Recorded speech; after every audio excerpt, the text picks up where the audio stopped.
Enter our Moments with Mom contest for a chance to give your mom, mother figure, or yourself a $550 gift package, a gift certificate for a day at the spa, and a $100 gift card to a variety of restaurants will go to a mother who reflects the love of Christ. Go to moodyradio.org/Cleveland or text MOM to 440-546-2255. We'd love to help you say, I love you, Mom. Have you ever gone through an exercise craze? You worked out every day for a while and started looking really buff, lean, and mean, but as soon as you stopped, well, everything went downhill. Hi, I'm Mark Gregston with Parenting Today's Teens. Now, I'm not here to give you exercise tips, but I see a big parallel between strength training and life training. Many parents believe that the lessons and principles they taught their kids during their elementary years will carry them through adolescence, into high school, and beyond. But that's simply not the case. You have to stay in the training mode the entire time. Never stop. Remember, exercise over a lifetime yields results.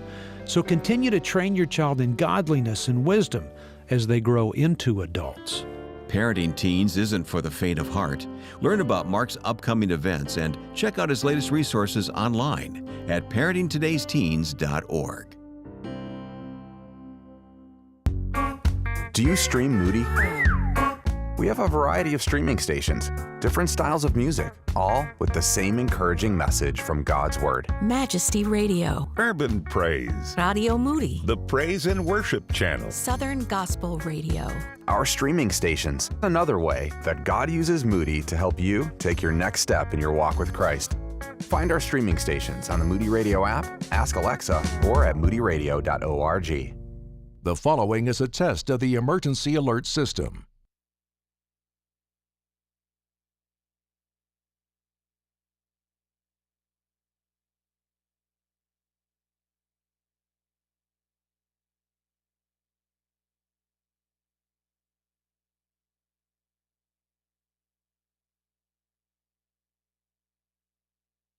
This has been a test of the emergency alert system, providing timely emergency warnings. This station serves Northeast Ohio and Northwestern Pennsylvania areas. This concludes this test of the emergency alert system. For your spirit, soul, and body, it's Mornings with Brian, live from the North Coast Family Foundation sponsored studios. Good morning from Moody Radio Cleveland, WCRF Cleveland, WVMS Sandusky, WVML Millersburg, WVMN Newcastle, WVME Meadville, WVMU Ashtabula, and with the Moody Radio app or at moodyradio.org/Cleveland. The Trump administration is collecting private medical records from both federal and commercial databases for Health and Human Service Secretary Robert F. Kennedy Jr.'s new autism study. It's 6 o'clock. I'm Ron Eastwood, Moody Radio News.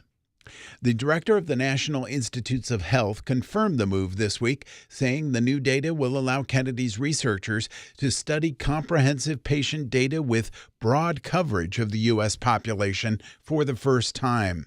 Dr. Jay Bhattacharya says the study will include medication records from pharmacy chains, private insurers, smartwatches and fitness trackers, as well as federal sources. Family, friends, and fans are mourning the passing of Avon native football player Jeremiah Kelly. The 18-year-old was a senior at Avon High School and an early enrollee at the University of Cincinnati, where he recently went through spring practice with the Bearcats. Kelly died yesterday at his residence off campus. And authorities are investigating after a body was pulled from Lake Erie yesterday morning. The body was first seen a little after 8:30 a.m. near Wildwood Marina. Cleveland Metroparks police recovered the remains.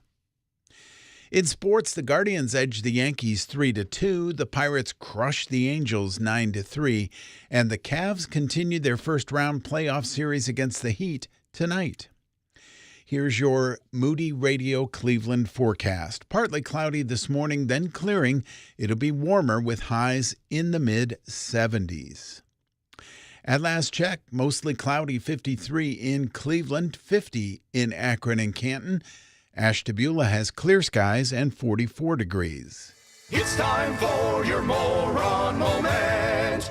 The DEA is partnering with participating local health organizations and law enforcement agencies for this Saturday's National Prescription Drug Take-Back Day.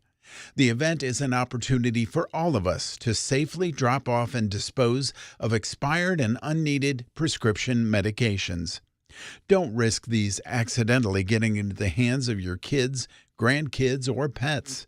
Drop-off locations will be available in most communities. And that's your Moron Moment. Moron. And you'll find that on our Facebook and Instagram. It's 6:02. With Moody Radio News, I'm Ron Eastwood. Broadcast. Mornings with Brian. Moody Radio Cleveland. 103.3 at 6 to 9 a.m.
not for the song. It's for Lauren Cuevas. She's back. Lauren Cuevas is back. Oh, hello. The crowd was pumped up. Everyone missed you. I'm not going to take that crowd as applause for me. Okay. Because that's wrong, because that's not what it was. Well, we're going to circle back to that. But first of all, welcome back, Lauren Cuevas. Thank you. Can you share what you were doing? I didn't want to say it out loud before, so. Yes, my sister got engaged, and she had a surprise engagement party. So her now fiance had been planning it for, well, bless his heart, he's been planning it for a long time. But officially was like, oh, we're going, it's happening, there's a date, secrets for about 2 months maybe. And he did a good job? She was surprised, which we were all very shocked by. She was. I thought she'd figure it out. Yes, she follows everyone like on Find My Friends, all of our family members. Just randomly checks where you are, what you're doing? Yes, and I... Even you? You don't even live in the same state. And my other sister who lives in another state, and her best friend who also flew in who lives in another state. And so we all had to get in cahoots, and we were like, okay, stop sharing your location with her. Even her boyfriend did it. So that hopefully it was like, oh, some strange thing happened with phones. Yeah. And she didn't pick up on it? Thankfully, there was an iOS update. Oh, that worked out. And so her boyfriend was like, I don't know, I just updated my phone. Mm-hmm. And she was Well like, oh, played, weird. sir. That's weird. And she kept trying to like re-add me. And I just ignored it. She texted me a week ago and was like, how dare you stop sharing your location with me? Oh, wow. So. Like, what are you talking about? Yes. She likes to check on her little Sims, see what they're doing.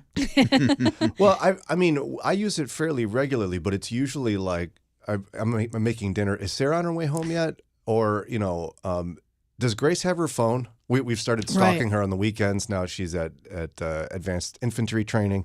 And if her phone location turns on, we know she has her phone. But your sister is just kind of like randomly one day, It's just I wonder a hobby. if Lauren's at home. She's got to check in. Is she at home? She'll do it to my parents if they're not answering her phone call. Where are they? Why aren't they answering their phones? I'm surprised that a Downey was able to be surprised. Yeah, me too. Was she faking it? No, she really was surprised. So she was like crying and stuff, all embarrassed, or? Yeah, Wow. we've got some good pictures of her ugly crying. Yeah. Wow. And how were you preparing for the surprise? Oh, yeah, Do you I was like so surprises? nervous. I was so nervous. You were nervous? Yeah, as soon as we parked in front of where we were supposed to be, my stomach started like turning. And I was like, oh my gosh. I was like, Eddie, aren't you nervous? He's like, no. Of course not. I am so nervous. Were you afraid you might somehow let off the secret? I don't know. I don't know what I was nervous about, but I was nervous. We had to hide in this little kitchenette. Me and my husband, my other sister, her husband, my parents, and then our boyfriend's parents. We were just all hiding in this little kitchenette. I was like, that's nervous. We have to be quiet. It's so like sweet that you were nervous because you had the upper hand at the moment. Yeah, I know. It's like you were not needing to be nervous, but surprises make you nervous. Yes. It was at an art gallery. So they booked this art gallery, and her boyfriend installed pictures of them in one of the little areas. Oh, nice. And so she thought they were going there to meet his parents for a showing of some kind of some art, which is something that they do. Horrible. But it's something that they do. So it was not weird for him to say that's what they're doing. Okay. And they arrived, and it was like, oh, sorry, your parents are going to be 15 minutes late or whatever, something like that, which is also normal. They're always late.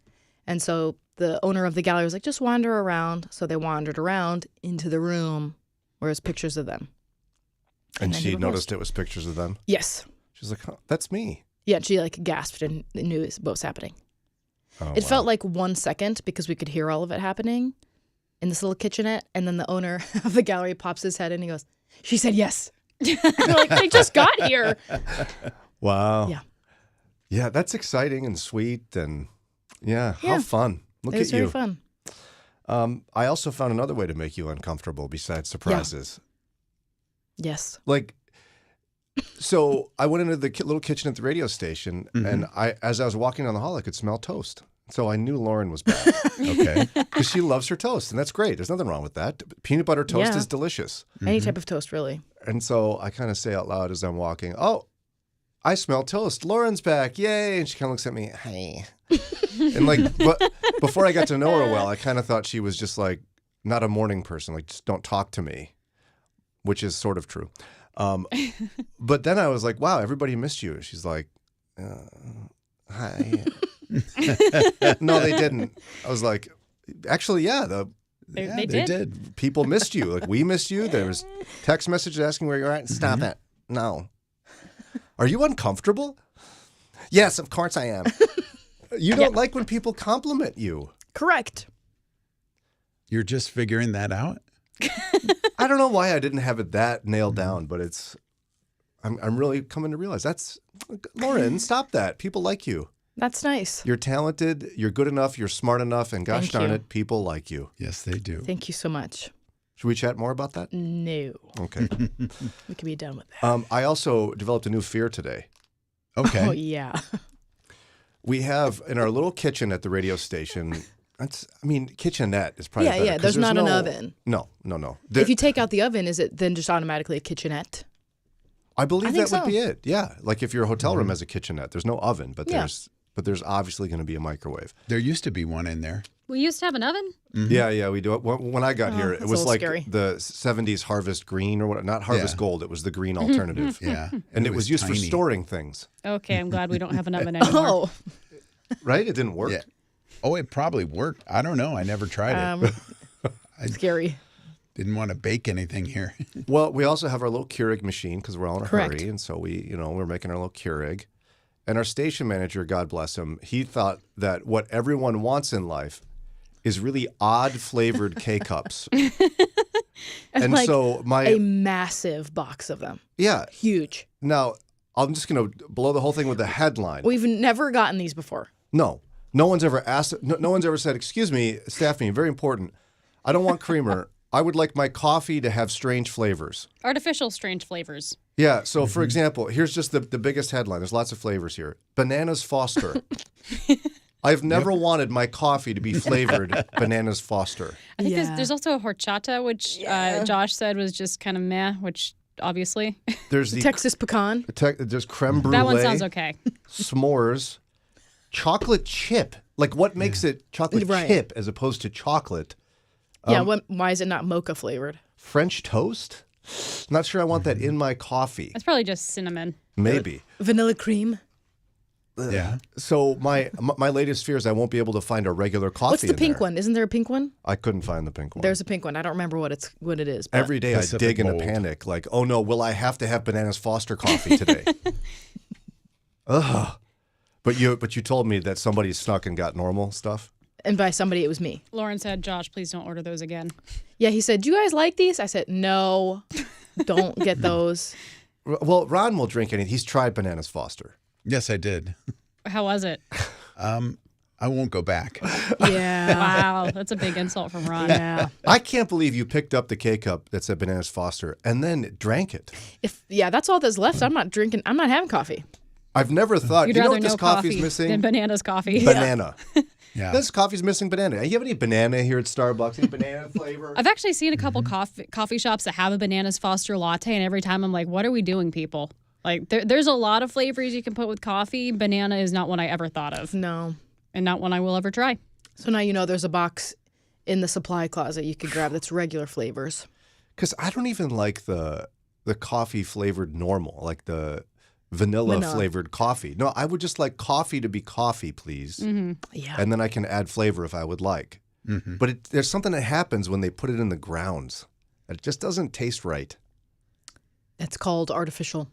It's also called a first world problem. Correct. And I experience it every morning. All right. Well, you guys, I made lunches for myself. You're back on your lunch game. Okay. I ran out of food, and so yeah, that happens. I went like Eat it. For those who don't know, I was eating very unhealthy. Lauren called me out on the radio for having instant soup. It's not soup. No, not soup. It's called a cup of noodles. Yes. It's a cup of sodium, really, is Basically what it was. every day. Yeah. And so I was really trying harder than I do for my family. Don't tell them. But I made a brine for boneless, skinless chicken breasts. Okay. Nice. It was a fancy brine. And then I baked. I haven't baked chicken in a long time. I usually just crock pot it because it's so much easier. You just dump and walk away. And I got to be honest, it turned out pretty delicious. Wow. Good for you. I'm going to be eating well today. Good. For lunch. I can't Congratulations. have any. I don't want any. Okay, good. Coming up here in just a minute, we don't always, but a lot of people rag on the internet. There's a lot of bad stuff on there. Sure. But we can also find joy there. Christians are to be people who are joyful. So be thinking through, what are some things that you do on the online that bring you joy? The Atlantic asked that question. We have some journalist answers. We'll have our own as well.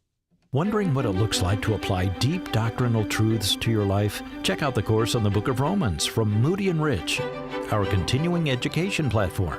This course will cover topics like the universality of sin, union with Christ, the Christian's service, and much more. This is a text-based, self-paced e-course that you can enroll in today for just $34.99. Learn more and enroll at moody.edu/enrich. The following is not an actor, but a real-life story from Trinity Debt Management. I'm Claire from Trinity Debt Management. I'm a counselor, and the reason that I love working for Trinity is because I get to help folks with one of the hardest problems a family can face, and that's financial difficulties. In this day and age, everything is going up. You have higher utilities, higher grocery bills, higher fuel, and those credit card interest rates have gone up as well. We can help you with that. We can help you get lower interest rates, lower monthly payments. In just a few minutes, we put together a plan that gets you out of debt and keeps you out of debt. I love my job. It's a great program and a very smart way to find debt relief. If credit card debt has you down, call Trinity at 1-800-659-9838. I'm Claire, a Trinity counselor. Call me and become debt-free for keeps. 1-800-659-9838. Mornings with Brian on Moody Radio Cleveland. Looking at today's issues through a biblical perspective.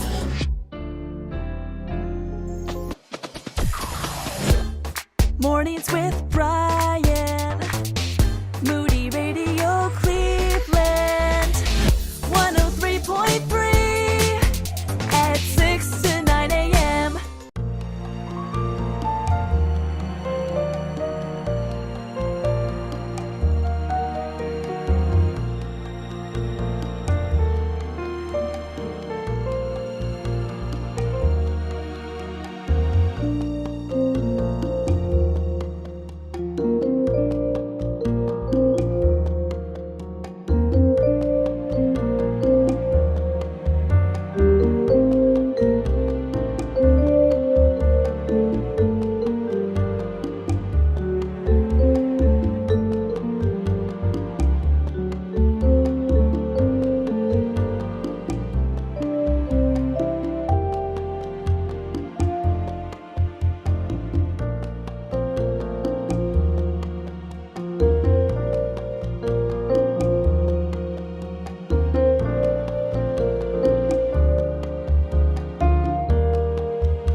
624 WCRF. We're grateful for you. In fact, we'd love to have breakfast with you.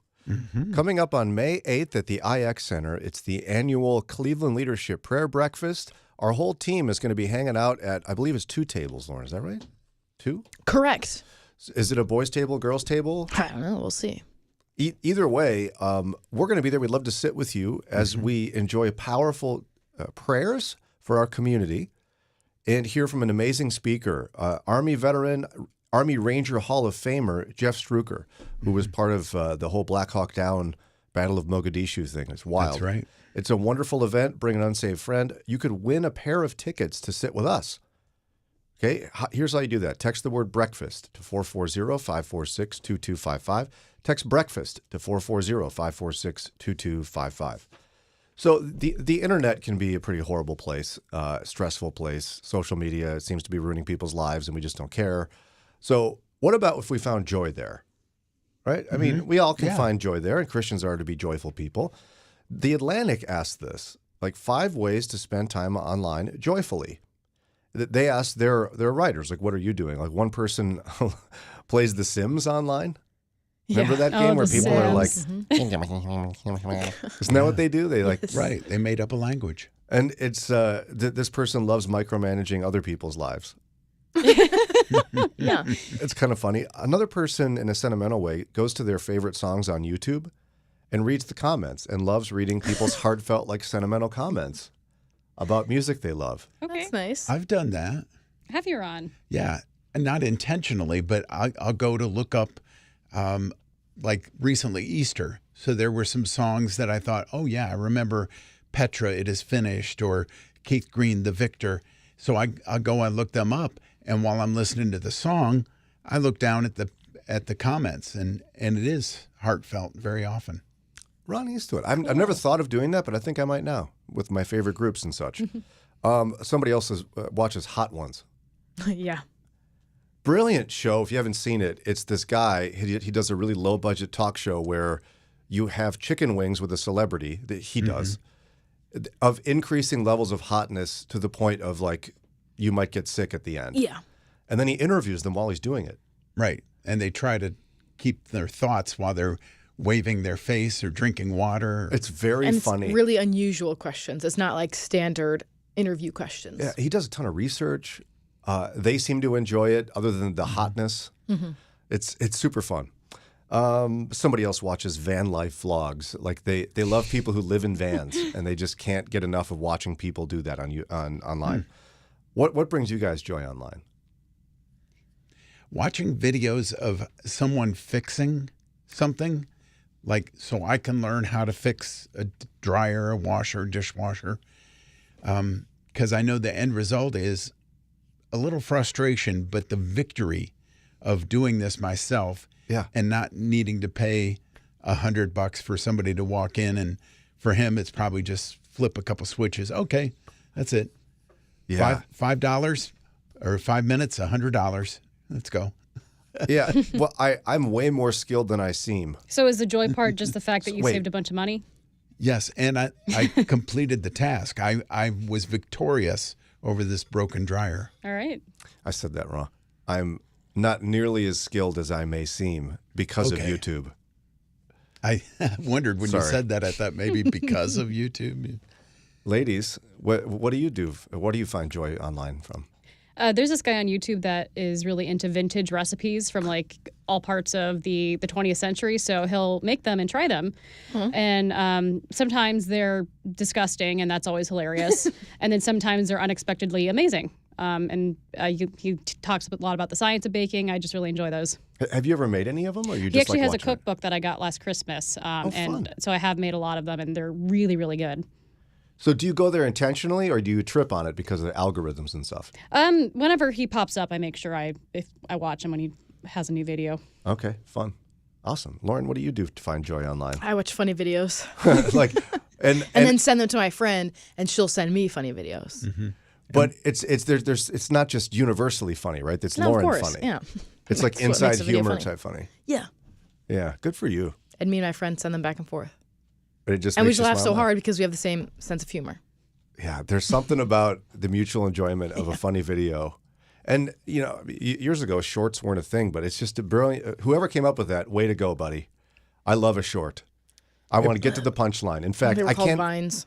Yeah. They did exist. Oh, yeah. Well, those were just 6 seconds. Imagine Yeah. trying to get all that in 6. Well, in the olden days, we had to watch America's Funniest Home Videos. Oh, those were the days. And suffer through Bob Saget's terrible jokes. Yeah.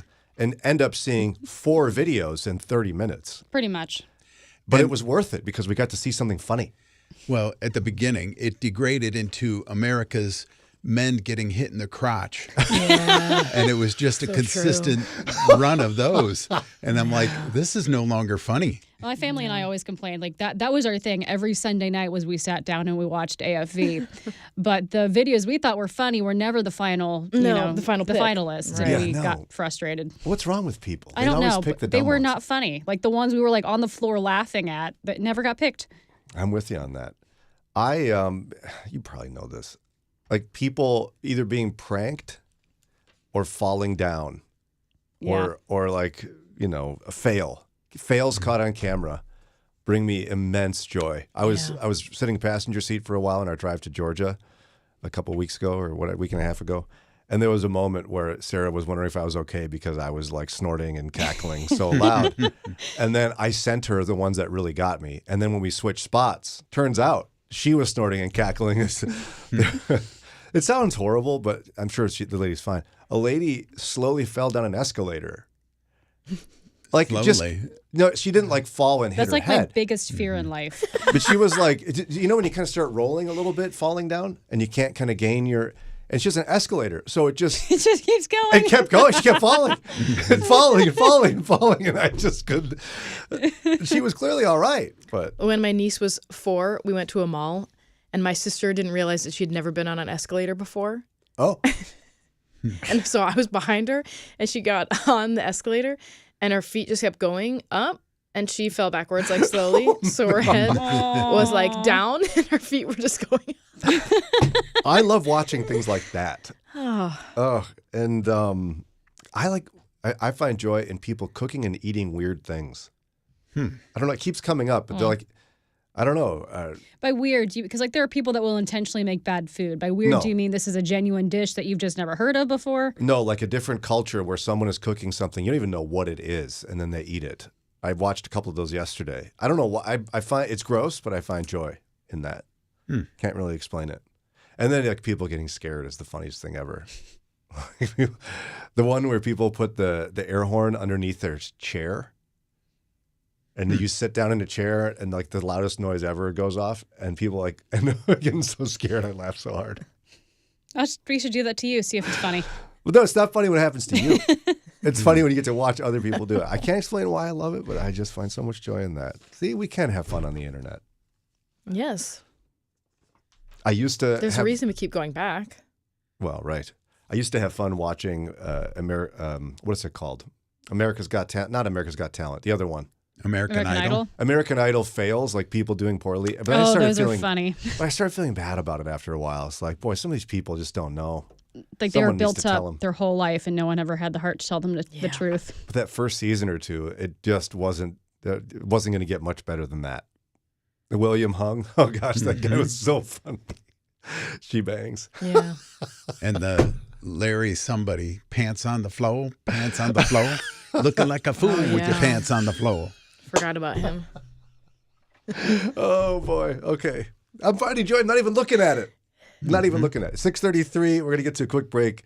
Coming up in a few minutes, I'm going to get theology nerd here for just a minute because it is Lauren gave me a super nerdy gift, and it ties deeply to an article recently. And she doesn't even know what it is. We're going to get to it here in just a minute. Hi, my name is Joe Abraham, and this is Pause for Prayer. It's a story many of you might be familiar with. Jesus' apostles gathered around him to provide a ministry report of all they had done and taught. Many people followed them. Slowly but surely the crowds gathered. Jesus' word to them, "Come with me by yourselves to a quiet place and get rest." Everyone had to be exhausted. The apostles moved to a boat to find a place of privacy. The crowds chased after them. Cynicism was birthed by the disciples. This is a remote place we're in. Where would we get the needed food? We don't have money to feed everybody. Jesus didn't have that problem. Let's pause today and pray. Dear Heavenly Father, we bless your name and thank you for both your spiritual and holistic care for your people. Thank you for your amazing grace and miraculous power to meet the needs of your people. The Lord is our shepherd, we shall not want. There are so many lessons to learn from you, Lord Jesus. Help us to connect with your heart. You had compassion on the crowd, not disdain or discomfort. Thank you that amidst the crowd you saw a sheep without a shepherd. Help us to have your heart as we minister to others. Thank you for serving despite the inconveniences, the time of day, and the lack of resources. Thank you for making much out of little and for your capacity to multiply our efforts to your glory. Make us people that are walking in your spirit. Remind us of your compassion, your provision, and desire to meet the needs of weary people. Please forgive us when we quickly dismiss overwhelming opportunities or bow to the inconvenience it puts on our own lives. The Apostle Paul says to follow him as he follows Christ. Please make us humble and willing servants to receive your marching orders daily. We love you and we thank God for you. In Jesus' name I pray. Amen. Moody Radio is on the air thanks to support from our listeners and businesses like Fellowship Home Loans. They'll talk about the numbers as well as your hopes, dreams, and the market's reality. Home is where the heart is. It's where families grow and where dreams are born. More information is at 800-804-7283. That's 800-804-SAVE or fellowshiphomeloans.com. Welcome home. Join the conversation by call or text at 440-546-2255. It's Mornings with Brian on Moody Radio Cleveland. Mornings with Brian. Moody Radio Cleveland. 103.3 at 6 to 9 a.m.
For your spirit, soul, and body, it's Mornings with Brian, live from the North Coast Family Foundation sponsored studios. Good morning from Moody Radio Cleveland. Lauren is back, and she Hello. and I and you probably unwittingly subscribe to some unbiblical cultural norms. Okay. And to get there, I need to do something a little nerdy along with my friend Lauren. I'm pulling her into this. She doesn't know what this is. I don't know what's happening. She gave me a very nerdy gift. And so, Oh, I know what it is. Lauren, or you're Ron. Could you cue the band? I have in my hands from Lauren Luther's small catechism. Just the small one. The larger one, too large. Luther's small catechism. With explanation. Why would you give this to me? Because I would appreciate it. Yes. It's and so I have, nerdy. Like 4, so. Like the moment someone in like a church goes, let's talk about the catechism, someone will go, oh boy, I don't even know what that dude's saying. So let's define some terms here. We're gonna get to some cultural issues with the term catechism. It's a set of guiding truths, sometimes structured as questions and answers, with supporting commentary and explanations. Blah, blah, blah, blah, blah, blah, blah. So, for example, Luther's Small Catechism, which Lauren gave me, published just recently in 1529. It's a collection of questions and answers on 6 different topics: the 10 Commandments, the Apostles' Creed, the Lord's Prayer, baptism, confession, and the sacrament of the altar. I don't even know what that means. I should, but I don't.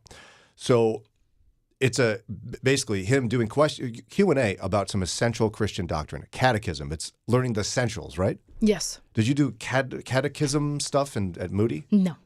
But you did catechism type things, right? Like learning some of the essentials of the Christian faith. Yeah. Mm-hmm. Just not in that format. Yeah, our first theology class at Moody was called Christianity and its Doctrines. Which somebody who's stuffy could call that a catechism class. Sure. Mm-hmm. And I think even some denominations use that word pretty regularly. Yeah. So all that to say, a Gospel Coalition writer thinks that every culture has a catechism. Okay. So let's just say Chinese culture, American culture, Canadian culture, Mexican culture. They all have a catechism. It may not be printed in a book or recited at a sporting event or a speech or something, but it still teaches us and shapes us. Here's what the writer said. We're being catechized daily, not just in the local church, but through advertising, social media, entertainment, and the unspoken assumptions of our time. Our experience of this isn't so much that the culture around us tells us what to think, as it tells us who to be. And if we don't recognize the scripts we're following, we're living by them without questioning their validity. So what do you think would be some aspects of an American cultural catechism? What are some fundamental truths of American culture that many of us subscribe to? Not necessarily Christian, but... Right. Just American. Greed is good. What do you mean by that? Whatever is best for you is best. Get all the money you can. And beyond money, it's, cast the blame on others. It's never your fault. Throw others under the bus. If you're trying to get a promotion and someone else is in line as well, start a rumor about them so that it lowers their chance of getting the promotion you want. Okay, fair enough. What are some other, if you're going to make a catechism, a small catechism of American culture, what else would be in it? I could throw in there, how about this one? Productivity measures your worth. Yeah. No one writes this down, no one says it in a speech, but in America, the highly productive are valuable. Mm-hmm. It's amazing, too, how young people will pick this up. I mean, I remember as young as high school, people would be in competition to see who was the busiest and who was the most stressed. Like 14, 15, 16 years old. You pick this up rather early because it's just so ingrained in our culture. And then it trips into work life. But we all somehow, I somehow believe this. Mm-hmm. Yeah. I don't even think about it, but I'm like, when I get home, Sarah and I will regularly text each other a list of the things we got accomplished while the other one was gone to prove our worth in the relationship. Wow. Isn't that ridiculous? But we still do it. It's like, I want to make sure Sarah knows that I'm being productive because in America, productivity measures your worth. How about this one? The good life, according to the author here, is found in self-definition and self-expression. Like, Americans value self-expression, the pinnacle being social media. Finally, it's the democratization of the internet. We all have a platform. Mm-hmm. If you've written a terrible book, publish it. Mm-hmm. If you have a stupid idea, put it on YouTube. You've now made it. Yeah, give a TED Talk. How about to achieve happiness, you must be successful? Yeah, the American dream. You've made it if you've got the big house, the nice cars, dog in the front yard with the white picket fence. That's the mark of success and happiness. Another one the author suggests that's part of an American cultural catechism is cancel culture. That they say righteousness is no longer about repentance and redemption, but about ideological purity. Like in our society today, it's valuable if you are ideologically pure. If you consider yourself a conservative politically, you must be pure in your conservatism. You must stick with it. Same with liberalism. Mm-hmm. If you step outside of the boundaries of that purity, you're out. And if you're found to have had a different opinion 20 years ago, then you're still out. And you're still, yes, you can't ever have changed your mind about a thing. You must You have had to come out of the womb. Knowing everything. Knowing it all. I'm sure your children have got it all figured out, right, Laura? Oh, yeah. So do we subscribe to this concept of that every culture has a catechism, a set of guiding truths, whether or not they're expressed in a written form? Yeah, I would agree with that. So with that in mind, let's do this. The Gospel Coalition wants us to hold up American cultural catechism to the light of Scripture. To what extent are the truths we all live by, unwittingly, biblical? We'll chat about that together in just a minute.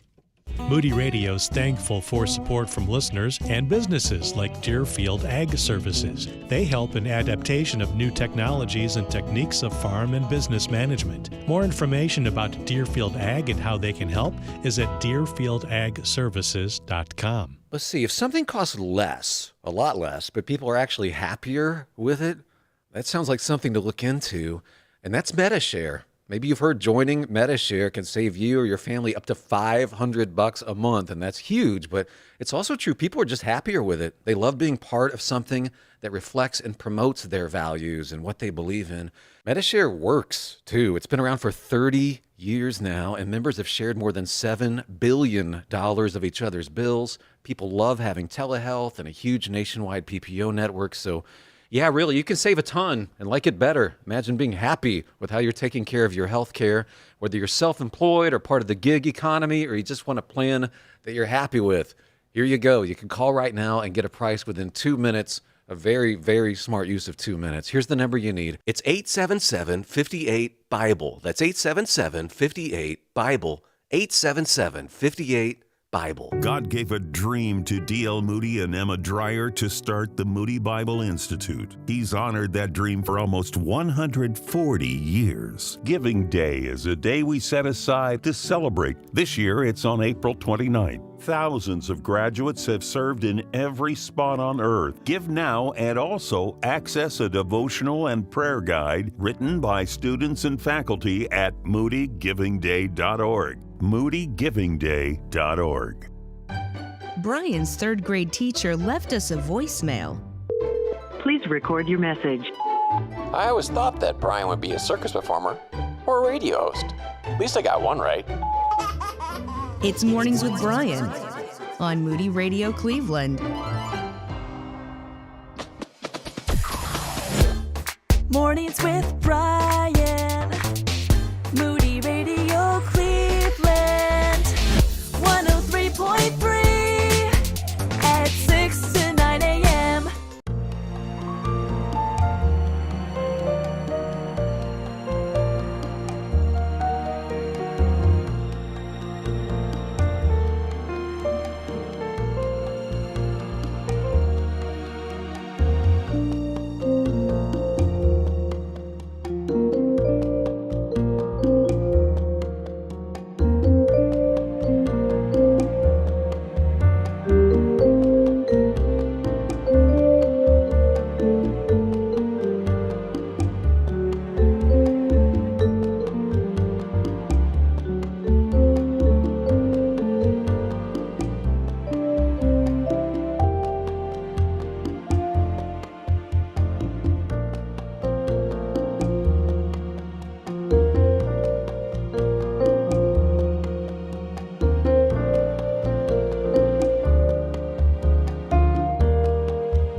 Mornings with Brian, WCRF. So a catechism is a set of guiding truths, sometimes structured as Q&A with supporting commentary and explanation. So like Luther's small catechism, which Lauren gifted to me. Thank you, Lauren, for the catechism. You're welcome. It's Luther wrote this in 1529. It's a collection of questions and answers on some essential topics in the Christian faith. And so a writer at the Gospel Coalition made their essential thesis is that every culture has a catechism. It's not written, but every culture has like a set of truths that people unwittingly subscribe to. Hot dogs and hamburgers on 4th of July. Don't wear white after Labor Day. The left lane is the fast lane. I'm sorry. In the South, no one's heard that. I can't. Don't even get me. I can't. I'm going to stop right now because my trip was so irritating because of that. You can't even. I can't even. But yeah, there are cultural norms that don't apply other places. But for us, it's just absolutely true. And we chatted about things like, productivity measures our worth in America. You must be ideologically pure or you get canceled. Happiness is achieved through success. Or success is money. Your value only is in how you look. Yes, very good. Develop a platform and express yourself. It's all about you. So the question being, though, I think, these are definitely cultural attributes that Christians fall into. Mm-hmm. I would assert that none of them are biblical. None of them. Right. Isn't it? Okay, well, I'm troubled by that. How is this not a major red alert, church? Red alert, red alert. Everything we're doing in culture is opposite of what we should be doing. Red alert, red alert. I wouldn't necessarily say opposite. Okay, good. Only wearing white between Memorial Day and Labor Day didn't come up in the Jewish people of Jesus' time or of Scripture time. Hot dogs and hamburgers, irrelevant to the ancient Jews. So a lot of things are specific to our modern times. Very good, yeah.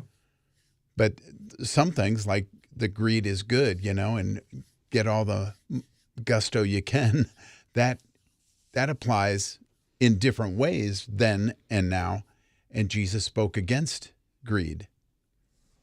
Yeah, I mean, I think on some of those like surface level cultural trends, you're absolutely right. But some underlying assumptions about how life works in our country are really not biblical at all. For example, happiness in Scripture, Psalm 1 talks about a truly blessed person is not as someone endlessly striving, but as one who delights in the Lord's instruction and meditates on it. So, hustle culture, no. If somebody were simply if they spent an entire Sunday just kind of like reflecting on God's goodness, that's happiness. And the rest of us would feel like we've done nothing of consequence that day.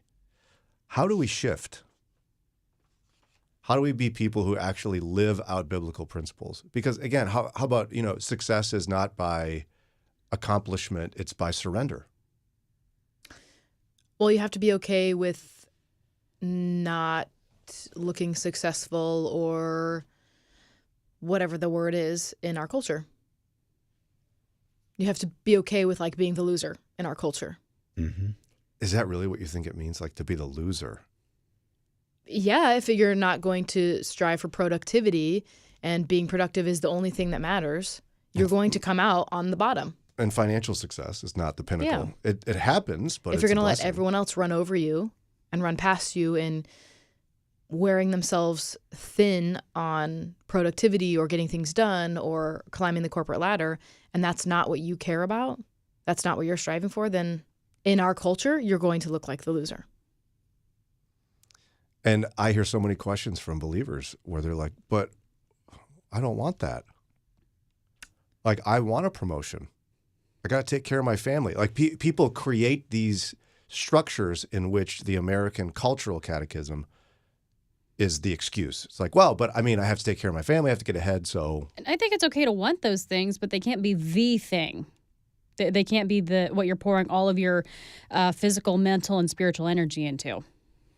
Well, and the first part of what you said is where I'm wrestling right now. It's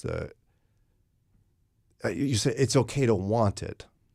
I don't think God has a problem with us wanting things as long as the things we want, one, align with his will, and two, don't replace him on the throne of our hearts. Right, but I mean, yeah, just the fleeting of like, yeah, I'd love to have a beautiful giant house. But if I obsess about it, suddenly I'm getting sinful. Mm-hmm.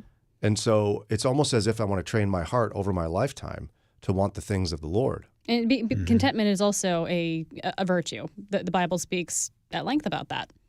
Yeah. So I didn't mean for this to be so depressing, but I feel very depressed. I mean, really, it's incredible how even Christians strive to be influencers. I went through a big season of my life where I thought that was an essential aspect of my career, that I need to be an influencer on social media in order to be successful on the radio. And it was horrible. Like I was stressed all the time, snapping at my kids when I was writing something to publish online, and 18 people would read it. Yeah, and it was about parenting, wasn't it? Probably, yeah. So how are you guys winning at this? How are you going to win at this? Help me. Who was the monk? Brother Andrew? Brother Lawrence. Brother Lawrence, who, everybody reads his books today and they're like, wow, he was so in tune with God and lived such a fulfilled life. And he was a monk peeling potatoes at the monastery. Yeah, he'd peel potatoes and like mop floors. Mm-hmm. And he was one of the happiest, most contented spiritual people anyone ever met. Because he practiced God's presence in his life. That's it, yeah. He was in consistent communion with the Lord. And there's a phenomenon, too, that the more you have, the more you still want. Yeah. Yeah. It's totally true. Like, you hear celebrities talk about that. Like, isn't it Jim Carrey who says something like, I wish people would all have a chance to receive all the fame and riches they could ever want and then realize it's nothing. Mm-hmm. Mm-hmm. His life has been odd to watch because he's a guy who's reached the pinnacle of success and he seems supremely unhappy. Mm-hmm. A lot of celebrities are. A lot of people that have a lot of money end up wrecking their lives. And you think to yourself, if I could just own a house, then I'll be happy. And you buy a house. If I could just have one more bedroom, then I'd be happy. If I could just have a bigger yard. These floors need done. I need a new stove. The dishwasher broke. And I think one of the more troubling things for me then becomes people who are speaking for the Christian faith and culture are often unwittingly subscribing to the cultural catechism and promoting it. And so we have people not meaning to, but they're ultimately kind of squeezing Scripture a little bit to make it sound like the best Christians are the most productive, the most influential, and the most successful. Or that God will give you everything you want. Which he won't. Because God knows that everything you want is not good for you. So true success would really be whatever the Lord happens to decide to give you, and you being growing in love and conforming to his likeness. And being grateful for what you've got. That doesn't sound American bombastic, though, does it? No. Well, the Bible is older than America by almost 2,000 years. Someone just fell off their chair. What? All right, it's 7:01. We got to get to Ron's news and today's Moron Moment. And when we come back, when a church is not actually a church. It's Mornings with Brian, live from the North Coast Family Foundation sponsored studio. Whether it's your faith or your health, you don't have to journey alone. WCRF, Cleveland. WVMS, Sandusky. WVML, Millersburg. WVMN, Newcastle. WVME, Meadville. WVMU, Ashtabula. And with the Moody Radio app or at moodyradio.org/Cleveland. Sweeping changes to the State Department are being announced by Secretary Marco Rubio. It's 7:02. I'm Ron Eastwood, Moody Radio News. In a statement yesterday, Rubio said the sprawling bureaucracy created a system more beholden to radical political ideology than advancing America's core national interests. Rubio added, redundant offices will be removed and non-statutory programs that are misaligned with America's core national interests will cease to exist. An Ohio congressman is reintroducing legislation aimed at encouraging developers to reuse office space to create affordable housing. The measure would create federal tax credits for developers who take vacant commercial office spaces and turn them into multi-unit housing. Under the bill, at least 20% of the resulting units would have to be priced appropriately for people making 80% or less of the area's median income. And Cleveland is strengthening its nuisance law to make it easier for police to find so-called neighbors from hell that are the subject of constant complaints, according to Cleveland.com. Cleveland City Council unanimously approved new legislation Monday night that lowers the bar for police officers to declare a property a nuisance and slap fines on property owners. In sports, the Guardians edged the Yankees 3-2. The Pirates crushed the Angels 9-3, and the Cavaliers continue their first-round playoff series against the Heat tonight. Here's your Moody Radio Cleveland forecast. Partly cloudy this morning, then clearing, warmer with highs in the mid-70s. At last check, mostly cloudy skies, 53 degrees in Cleveland. Akron and Canton clear now, 48 degrees. It's mostly cloudy and 46 in Youngstown. It's time for your Moron Moment. The DEA is partnering with participating local health organizations and law enforcement agencies for this Saturday's National Prescription Drug Take-Back Day. The event is an opportunity for all of us to safely drop off and dispose of expired and unneeded prescription medications. Don't risk these accidentally getting into the hands of your kids, grandkids, or pets. Drop-off locations will be available in most communities. And that's your Moron Moment. And you'll find that on our Facebook and Instagram. It's 7:04. With Moody Radio News, I'm Ron Eastwood. Broadcasting live from the Bob Devine Studio, it's Mornings with Brian. Want to join the conversation? Call or text now at 440-546-2255. It's Mornings with Brian on Moody Radio Cleveland. Mornings with Brian. Moody Radio Cleveland. 103.3 at 6 to 9 a.m.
708 WCRF. My friend Ron Eastwood, great newscast, although I have a bone to pick with you. Okay, pick away. You put something very disgusting in front of my microphone this morning. Oh, yes, I did. A little tiny package, which is the best kind, the tiniest possible package of Swedish fish. A better package would be one that doesn't exist. Yeah, I'm Swedish, and I'm offended that this is associated with my ethnicity. Now, see, Lauren, this goes back. We were discussing Easter eggs. Sure. And I had, the weekend before, I'd packed probably 100 eggs. And one of the candies that we I'm not doing it. Who's crinkling it? Ron was Ron, stop crinkling it. Sorry. I had packed about 100 eggs with different candies, and among them, there was this bag that had buckle up Sour Patch Kids, Sour Patch eggs or something, and Swedish fish. Okay. And so I made sure, as many as I could, I put the sour in. Of course. Because I'm no fan of sour, and I prefer sweet, so I kept the Swedish fish. Sweetest fish. Yeah. I mean, it's more gelatin than sweet. It's kind of like rubber. Yeah, he would pick sour, like these. Swedish fish. Over Sour Patch.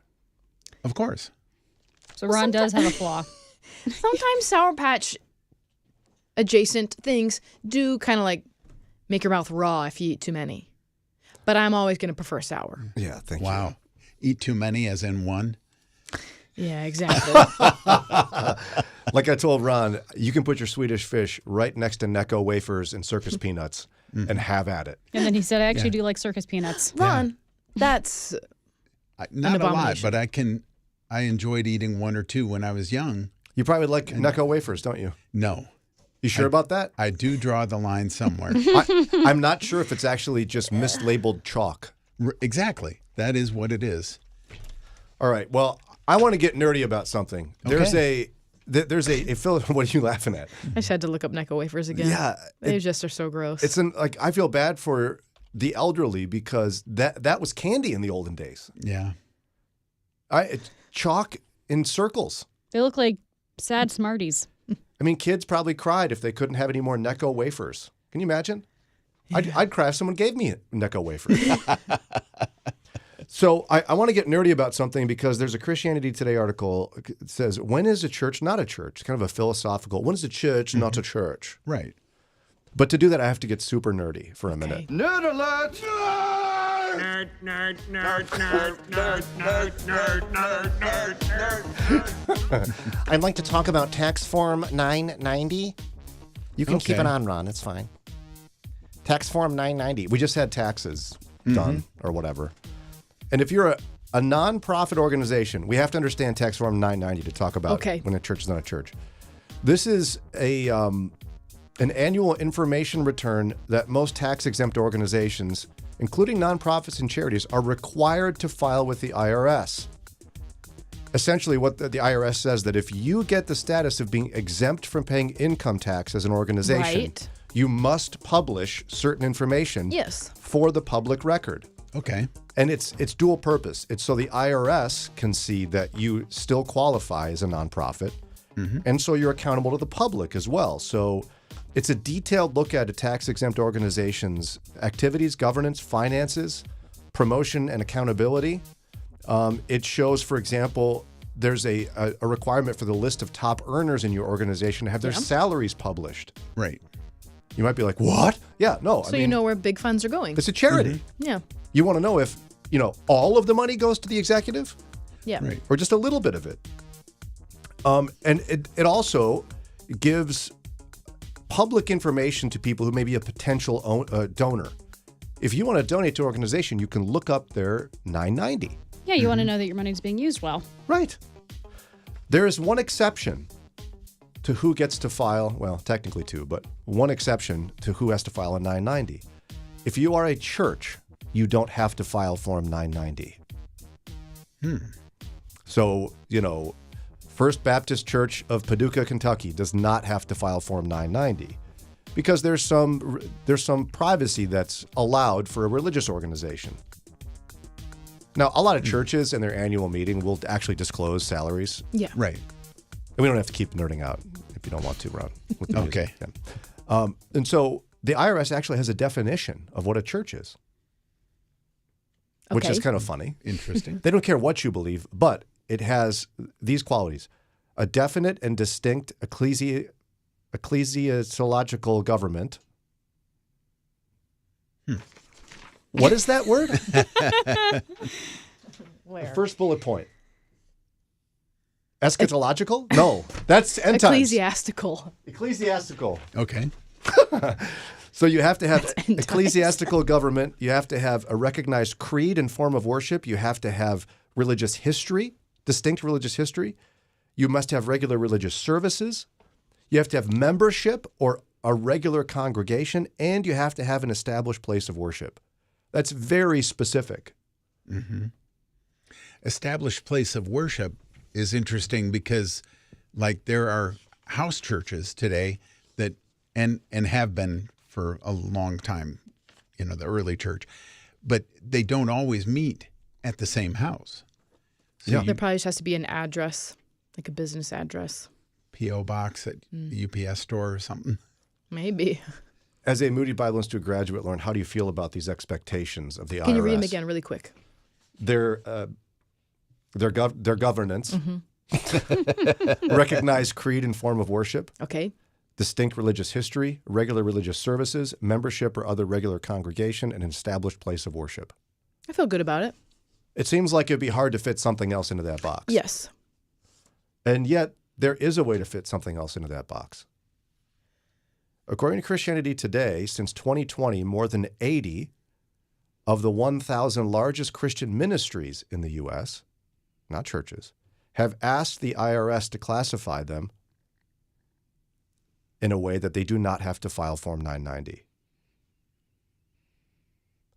Okay. More specifically, more than 100 of the largest ministries in America are classified as churches. I don't like that. And therefore, they do not have to file Form 990. You can look this up for yourself. I don't want to list organizations for a long list of reasons. But you've heard of them. You definitely are very familiar with them. You might be like, well, how can they classify as a church? Because there's one other technicality with this. The IRS also allows for, and this will make sense when you hear an example, an association of churches. You can be exempt from the 990 if you're a nonprofit that is an association of churches. So think, for example, denominational bodies like the Southern Baptist Convention. Right. The U.S. Conference of Catholic Bishops. Yeah. So usually what those entail are it's a joint effort between individual churches, the IRS would say. These organizations have houses of worship as their members. So they have members, but it's churches as their members. But although it could have denominational variety. Okay? Yeah.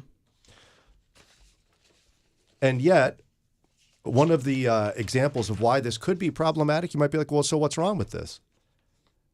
Ravi Zacharias International Ministries. Okay? They reclassified as an association of churches. And they did that in 2015. Not a church. Yeah, in 2015 was the last time that they filed Form 990. Parachurch organization. Exactly. Now, rumors of impropriety by 2017 began to surface. Yeah. But because the ministry did not file Form 990, the public could not see that RZIM now had Ravi Zacharias' family members in senior leadership positions, as well as in board roles. Accountability and transparency were virtually non-existent. So then their whole family's getting a bunch of money. Mm-hmm. It's not disclosed how much. Mm-hmm. And by 2022, RZIM, once one of the largest and most respected ministries in the country, was out of business. Yes, scandal and the death of its figurehead. So again, they were able to say, oh, yeah, we're an association of churches. Exempt us, IRS. I thought within the 501c3 legality structure, there was something that prevented, I forget the word, but using family members. So it can't be like dad's the president, son is the vice president, mom's the secretary, daughter's a treasurer, where all the money coming in and salaries is going out to your immediate family. I don't know about that. I can hardly even say, what is that word? I don't remember. Ecclesiastical. I have a hard time with that, so I don't know about that law, Ron. But what I can tell you is that this is a trend that's catching on for ministries. Oh, wait, if I can just convince the IRS I'm an association of churches, I don't have to file Form 990. I won't be accountable to the public. Yeah. What is your goal? Because the appearance is hiding things, and we're to avoid the appearance of evil. Why would you want to hide things if it wasn't for evil purposes? Now, they have explanations, which we'll get to in just a couple of minutes here. But again, remember, since 2020, more than 80 of the 1,000 largest Christian ministries in the U.S. have asked for this status. It's catching on. And right now, 100 of the largest ministries in the country have attained this status from the IRS and are not required to file Form 990. I don't like it. It's 7:19. We'll keep chatting here in just a minute. Join a diverse group of local business and community leaders on Thursday, May 8th at the Cleveland Leadership Prayer Breakfast. Make friends and business contacts. And join us in prayer and the keynote address about fearless leadership from Jeff Struker. He's a member of the U.S. Army Ranger Hall of Fame who's been in several battles. Find out more and purchase your tickets by sending the word prayer to 440-546-2255 or go to neoleadershipevents.com. Register by April 30th. Pastors have to make tons of decisions, including what to do to meet healthcare needs for themselves and their staff. Christian Healthcare Ministries specializes in making healthcare decisions easy and affordable. Not insurance, but a health cost sharing ministry for over 40 years. CHM opens the door for individuals, families, and yes, pastors to be a part of a biblical way to meet medical bills. Get more information and answers to your questions at chministries.org/Moody. That's chministries.org/Moody. Pursue your passion toward shepherding, teaching, and ministry leadership with a Master of Divinity from Moody Online. You'll study systematic theology, pastoral practices, develop your skills in preaching and teaching, and be equipped to analyze Scripture through the lens of the original Hebrew and Greek texts. Take classes when and how it's most convenient for you with our flexible online option. Get started today at moody.edu/online. Pour another cup of coffee and settle in for engaging, Christ-centered conversations. It's Mornings with Brian on Moody Radio Cleveland. Mornings with Brian. Moody Radio Cleveland. 103.3 at 6 to 9 a.m.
is a church not a church? It's 724 here on WCRF. It was a really interesting piece in Christianity Today from Christian journalist Warren Cole Smith. And what he was saying is that there's a new trend among ministries that are trying to reclassify with the IRS as churches so that they don't have to file Form 990. 990 is a disclosure for 501c3s of salaries and organizational practices as a public disclosure and an accountability for their not having to pay income tax. Is that the reason they're doing it? That's what they're saying, is so that we don't have to file this? Or is it just because they're filing as a church, they don't have to file that? That is the key question. And so this Christian reporter, went around trying to figure out, so why are ministries doing this? And he found essentially two reasons. Some of them say, we don't want part of the 990 to be publicly disclosed because we don't want our donors to be publicly disclosed. We want to protect our donors. Okay, I get that. That sounds logical, right? The problem is this reporter is actually really good at his job, and what he found was that there was a time when California's Attorney General wanted to compel nonprofits in the state to disclose their donor lists, which is Schedule B on Form 990. A federal court in California quickly halted that, and the Supreme Court effectively barred the public disclosure of Schedule B as part of a Supreme Court decision. I was going to say, I've worked in nonprofits my entire life. I've never heard of companies having to disclose their donor lists. Yeah, you don't have to. In fact, the Supreme Court has said, no, you do not have to publicly disclose, and no one can make you disclose your donor list. So donor lists are safe. So even though some ministries are saying that's not what they want to do, not actually true. It's not an actual concern. At this point. Although the Supreme Court could, with the wisp of a pen, change that if a case came up to them. That is true. And here's my thing. People don't like this. Ministries always have a choice. Well, you could always just pay income tax. And then you don't have to worry about filing the Form 990. Exactly. Okay, so there's another reason. One ministry told the reporter that, well, they don't want to have security concerns for personnel working in closed countries. So they don't want to put lives at risk for personnel working overseas because their name could be disclosed as part of the Form 990. Seems fairly reasonable. What names get disclosed, though? Only top earners, right? Top earners. I think your governance is also on there. Like they list officers and like you have to really kind of lay it out there. So I'm presuming a name could appear in a document. Most people, if they're going to a closed country, they're going to use a different name. For that reason. Yeah. I've met people who do that. They go by a different name in different places so that they can go to a closed country and be safe. Yeah, and so the reporter, when they heard that excuse, was like, okay, well, let me look into it. That's what reporters do. This is why reporting is such value. Yeah. And it turns out Samaritan's Purse, World Vision, and World Helps all work in dangerous countries. Yes. And they all file Form 990. And they're not worried about Probably because the people you're sending to scary countries are not your top earners. Generally not. Yeah, exactly. And in the tax document, you must disclose the amount of money it spends on the work, but not by individual country, only by region. Sure. So they don't have to say, I'm working in Iran. Yeah. It's South Asia. So World Vision, Samaritan's Purse, and World Help are not worried about it because there's no real compromise to security. Okay. So then here's what the writer asked us, and I'd love your guys' thoughts. So filing Form 990 compromises neither donor privacy nor the safety of ministry work. Why are more and more ministries trying to get reclassified as churches? Because they would like to be deceptive. Yeah. I can think of no other reason. I mean, if you've got nothing to hide, why are you trying so hard to hide behind various tax laws? Yeah, I want to come up with another reason. Right. But nothing springs to mind. It's like, well, we don't want to tell everyone that our figurehead leader is pulling in $500,000 because it doesn't go good when we beg every day on our radio program. for more money. And, every gift counts. Give to the glory of God. So my guy can buy a private jet. Those kind of things go on. And that is horrible, in my humble opinion. Yeah, you owe it to your donors to be transparent about how you're using their funds. And to the public, if you're saying, we're not going to pay taxes. Mm-hmm. Yeah, we want this privilege to get out of paying income tax. Yeah. And part of that privilege, it's part of like a social contract type philosophical agreement is, okay, well, there's a cost to that, and the cost is transparency. Mm-hmm. And if you don't want to have to be transparent, again, the choice is always there. Pay taxes. Mm-hmm. Exactly. And some of these places have lots of money, and that's a lot of lost tax dollars. Mm-hmm. Ed Stetzer was quoted in here. He has a show on Moody on Saturdays. I love him. And he also said, isn't it problematic, and I'm paraphrasing, isn't it problematic for ministries to play with the definition of what a church is? Yeah, Mm-hmm. Why does that resonate with you? Because these people and these organizations are trying to say that they serve churches, because that's what a parachurch organization does, or a nonprofit Christian ministry does. They serve the church. They come alongside of the church. The church, yeah. Yes. But you are not a church. And as a Christian organization, you should know that. You do know that. You don't have the church structure that we're called to have in Scripture. You're not required to have the same requirements of your leaders that a church does of their pastor. Don't call it a church if it's not a church. And it doesn't even come close, some of these, to fitting the Association of Church definition, No, which was not set at all. up to protect things like the Southern Baptist Convention. Yes, that makes sense because it's made up of churches. It's an actual collection of churches. Yeah, it's a group of churches. It itself is not a church, but it's a group of churches. That makes sense. But just like if we're going to talk about Ravi Zacharias, which was, listed in there, Ravi Zacharias Ministries, not a church. Right. They don't have the same requirements like in the Bible. They don't have the same standards in the Bible required of pastoral staff. And now you're just using the label as a church to do things so you can be sneaky about stuff? Yeah. Or so you don't have to disclose stuff? I don't think so. It's very problematic. But this is why I think journalism is so important. Yes. I get nervous in a society where everyone starts to hate the press, because I think it's an essential, and the Founding Fathers thought it was an essential function of a healthy democracy was the free press. And in this case, having a Christian journalist ask some really hard questions is essential.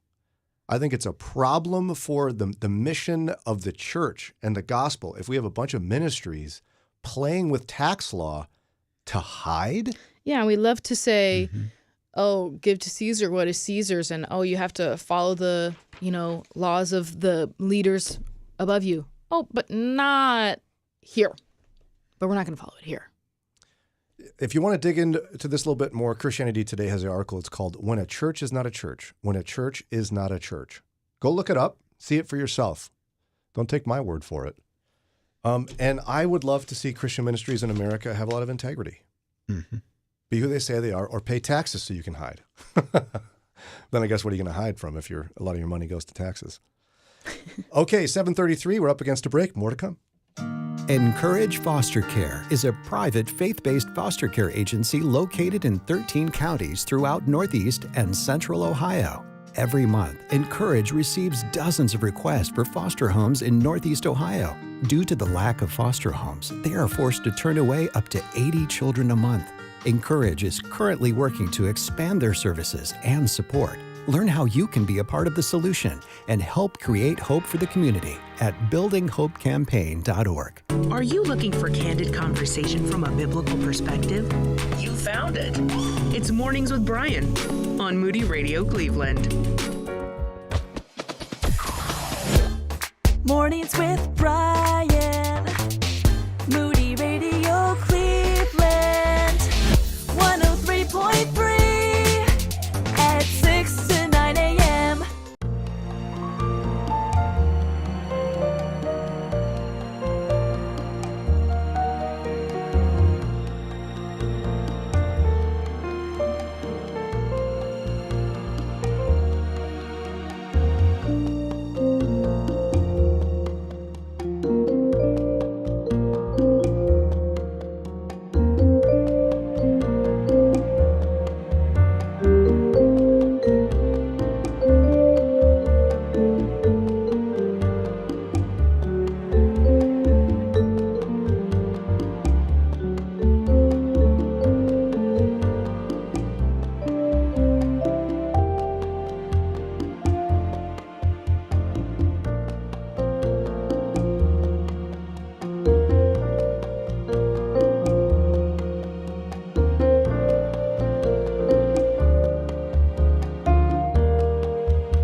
with Brian, live from the North Coast Family Foundation sponsored studio. Whether it's your faith or your health, you don't have to journey alone. You know what? I tell you what, today's norms of responsiveness are destroying us, says one writer. and here's how I want to get there with you. You guys remember your first smartphone? When the day you got your very first smart device? Yes. Vaguely. Tell me about the day. It was a BlackBerry. Yeah. With the full keyboard, Yeah. buttons, and the little scrolly ball in the middle. The little mouse. The little mouse, It lit up, had a light behind it. Yep. I remember, it was summer 2008. I was living in Chicago by myself. In fact, in Evanston, Illinois is where I was living. As I just started my job at Moody Bible Institute, I had to live away from the family for a while. I was staying in my uncle's apartment. It was vacant. Beautiful view of the lake. I was pretending to be rich for a short time. Yeah. And I got this BlackBerry to work at Moody, and I was sitting on the couch watching a movie, checking my email. It was like the greatest thing that ever happened. I couldn't look. I'm like, look at me. I'm checking my email on the couch. This is incredible. You don't have to go stand up, go sit at a desk in a different room. I don't have a giant laptop. Yeah. And I can put it right back in my pocket. And look, it's got a little light behind the mouse. Whee! I loved that BlackBerry. Did you have the belt case for it? No. You wanted one. No, I didn't. I did. I was like in 8th grade. I was a professional person, so of course I had one. Daria, you don't remember? So they haven't always been smart. No, I was 17 when I got my first smartphone, so quite late actually compared to most of my people. My younger brother actually got one before I did. I just wasn't interested at the time. I didn't really care. So when I got one, it was like, this is cool, but I don't remember being like enthralled with it. Ron got one like 4 years ago. Feels like it. Well, but it was after I started working here. Yeah. I had a Nextel phone for a company I worked for. It was a different radio station. And it was one of those with the push-to-talk walkie-talkie feature. I always wanted one of those. Those were cool. I wanted one of those. Yeah. But it made it easy for people to bug you at home with, hey, I was wondering, you got a minute? And You didn't want to be bothered. Well, and that's what one informations professor, informatics professor, I guess is what it is. I'm having trouble with big words today. Melissa Masmanian, she said that what happens with something like a BlackBerry is something called the spiral of expectations. When communication technology makes a new thing, like responding on the go, when it makes a new thing possible, doing that thing can be a way for people to signal how dedicated they are as workers or family members. So suddenly, when I got the miracle of checking my email at home, suddenly it's a spiral of expectations. I began to experience what everybody else does. Like, oh no, this is actually horrible that I can check my email at home. Because now there's an expectation, generally speaking, that really good employees check their email at home. And I've never had that. This has come up before, and I've never had that feeling that, oh my gosh, I just read an email. Now I have to do something. I'm always like, okay, well, that's on my list for tomorrow. Okay, well, let me see if I can find one where this does apply to you. If Dana were to text you, I love you, and you didn't answer her text for 3 days, would that be okay? No, but how long can you wait to respond before there's a problem? It depends. If I'm driving, I'll wait until I'm stopped somewhere where I can respond. So that's about 30 minutes. Could be. If it's not 30 minutes, you're in trouble. Well, yeah, but why would I want to wait to tell her that I love her too? Well, she knows. And she married you. It's a split second to put a heart emoji there. I mean, honestly, I didn't even think about it. It's just subconscious. My wife texted me at 6:51 a.m. that she loves me and some other stuff. And I looked at the text in a song, and I was like, it's been 30 minutes. I got to respond. I got to respond to my wife. So I made sure that I respond, I love you too, by 7:37, which, guys, that was a long time later. But she knows I'm on the radio and I'm alive, so there's no Right. fear about my whereabouts at this point. But a person at the Atlantic is concerned about this idea that we're always available. Like if Lauren texted me, let's just say at noon, and I didn't respond till 5, I'd probably text an apology. Like, oh, sorry, I was doing something this afternoon. So the person wonders, what if we just stopped being so available? Because being constantly available is killing us. We'll ponder that together here in just a minute. It's not insurance, and that's a new way of thinking for some families. Christian Healthcare Ministries is a credible way to meet family healthcare costs affordably, biblically, and effectively, whether starting or growing your family. Serving families as a nonprofit healthcare sharing ministry for over 40 years, CHM has offered families the freedom to choose how they would like to meet healthcare costs. Be pleasantly surprised and find answers to your questions at chministries.org/Moody. That's chministries.org/Moody. The following is not an actor, but a real-life story from Trinity Debt Management. I'm Claire from Trinity Debt Management. I'm a counselor, and the reason that I love working for Trinity is because I get to help folks with one of the hardest problems a family can face, and that's financial difficulties. In this day and age, everything is going up. You have higher utilities, higher grocery bills, higher fuel, and those credit card interest rates have gone up as well. We can help you with that. We can help you get lower interest rates, lower monthly payments. In just a few minutes, we put together a plan that gets you out of debt and keeps you out of debt. I love my job. It's a great program and a very smart way to find debt relief. If credit card debt has you down, call Trinity at 1-800-659-9838. I'm Claire, a Trinity counselor. Call me and become debt-free for keeps. 1-800-659-9838.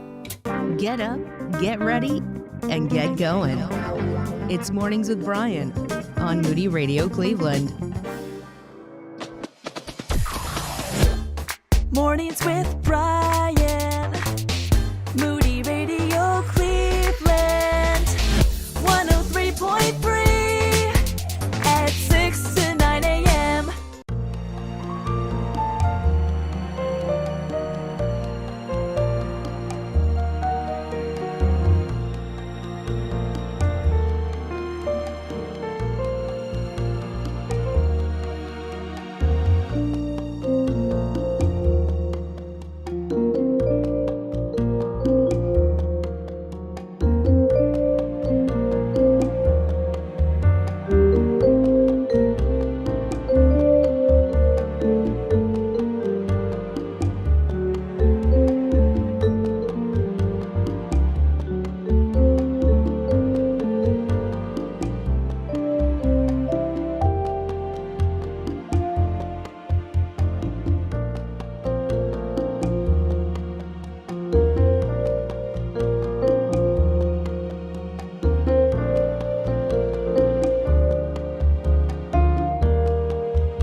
748 WCRF. Dr. Rydelnik is not able to join us today, just as a quick heads up. It was a last-minute thing. He's fine. Don't worry about him.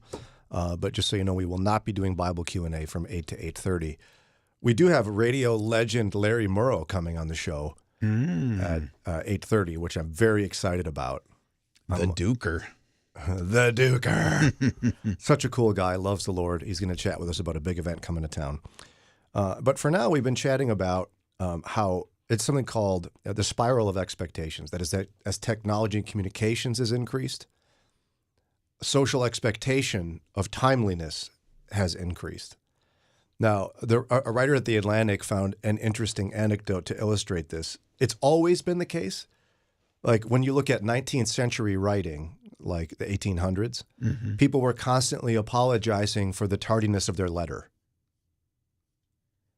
Like we are constantly apologizing for the tardiness of our emails and our text messages and such. Oh, yeah. So letter writing, there was still an expectation of timeliness as the Postal Service improved its ability to get letters to people. So to what extent are you with this person that there's a problem in our culture with constant availability? I think it's a problem that we're just available at everyone's beck and call whenever they text or call. Even family? Is that a problem? It depends unless it's like an emergency or something. I mean, you said before your sister at a whim can find out exactly where you are. Yeah, she's probably looking where I am right now. Does she ever text you to ask about it? Yeah. Like, what are you doing here? Yeah, what are you doing there? But it's like really rare because I'm just usually at home or here. Yeah, with little kids, you have no choice. Daria, how do you process this idea that there's a problem, perhaps, that we're so available all the time?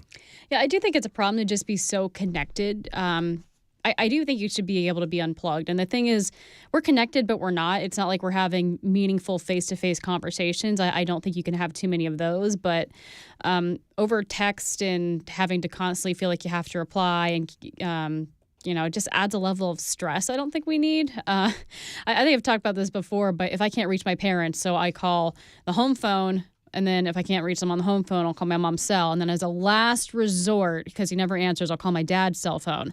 And then if none of those, get an answer, I'm like, what are you guys doing? Like, call the police. You have no life. What do you? But no, they actually do have things going on, and they're just allowed to not want to talk to me.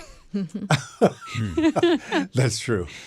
The other day, on Monday, you texted me at like 7:30 p.m. and I didn't reply until the next day at 9 a.m. Yeah. Did it send you into a tizzy that I wasn't replying? You probably intentionally waited because you thought it would. No, I just actually couldn't at the time. She doesn't I saw think it, about you that and much. then I just I couldn't reply at the time. No, I've been coaching myself over the last number of months before I even saw this article that I've got to get off of that train because it was so easy for me to get caught up in be the first one to respond, blah, blah, blah. Yeah, I just checked. You texted me at 7:45 or something, and I didn't reply until the next day at 9 a.m. Yeah, it didn't bother me. And I'm doing the same. Like, you don't have to reply right now. Or I'll leave my phone upstairs in our room or something, and I go do other things. But you have to do that. Otherwise, you will respond. Correct. Yeah, and it's not important.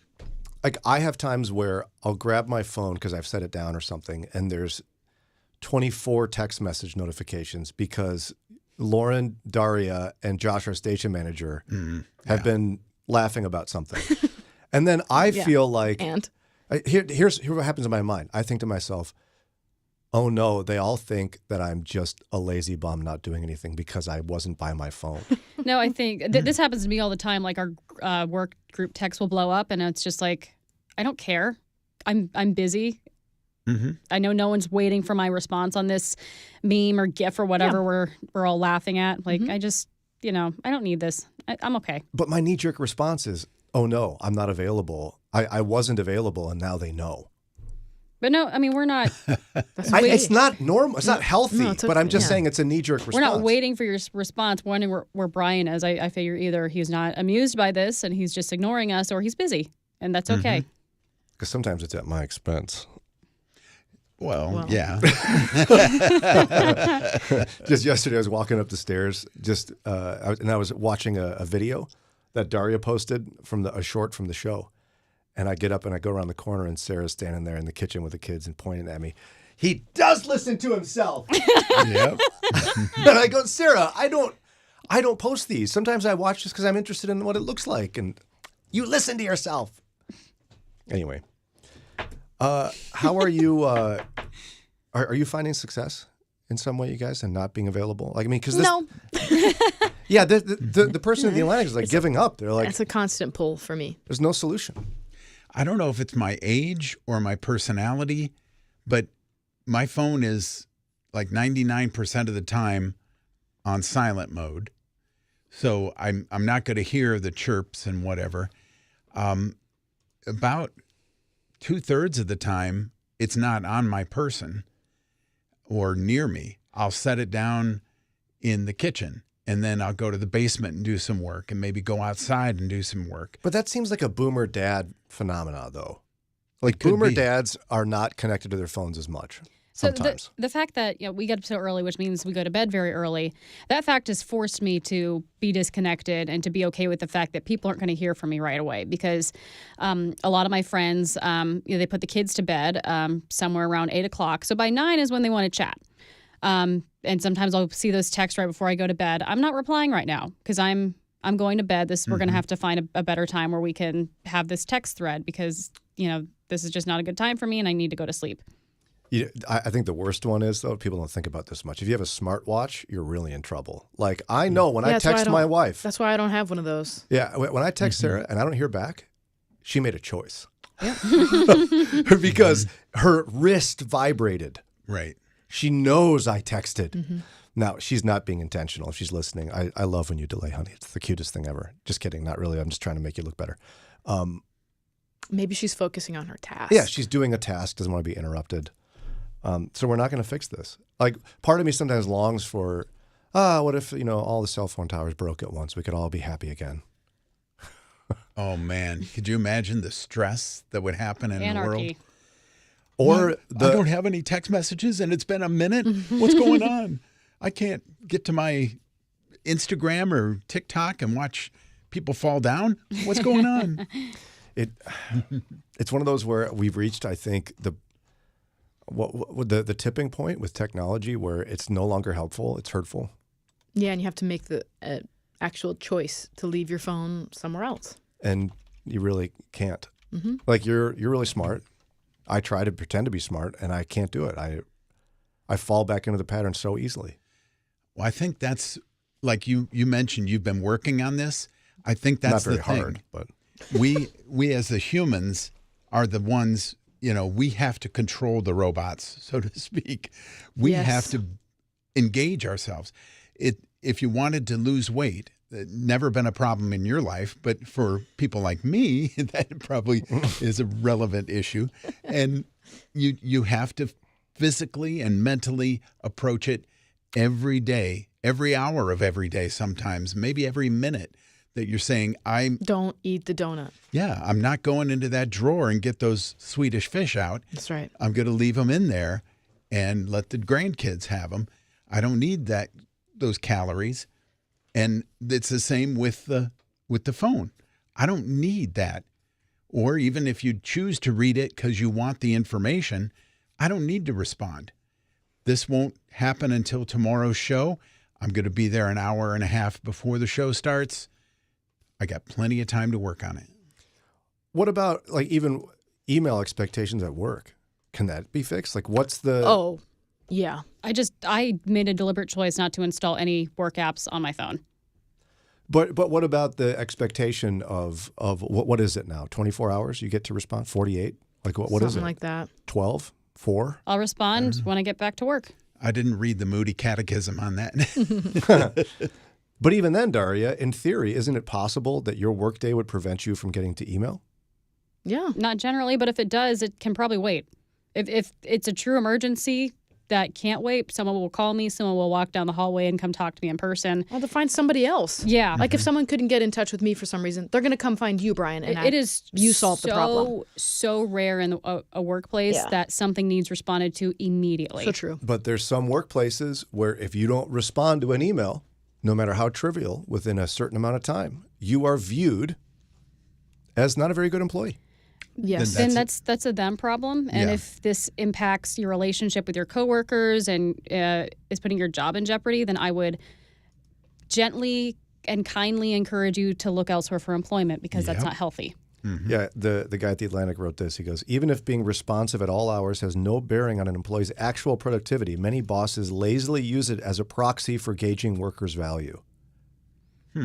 And here's the thing, too. Sometimes I will use email because I'm feeling lazy. Like, Brian's office is literally right behind my desk. Sometimes he's in there and I'll send him an email because I don't feel like talking to him. And then that is not his problem that I can't be bothered to go knock on his door.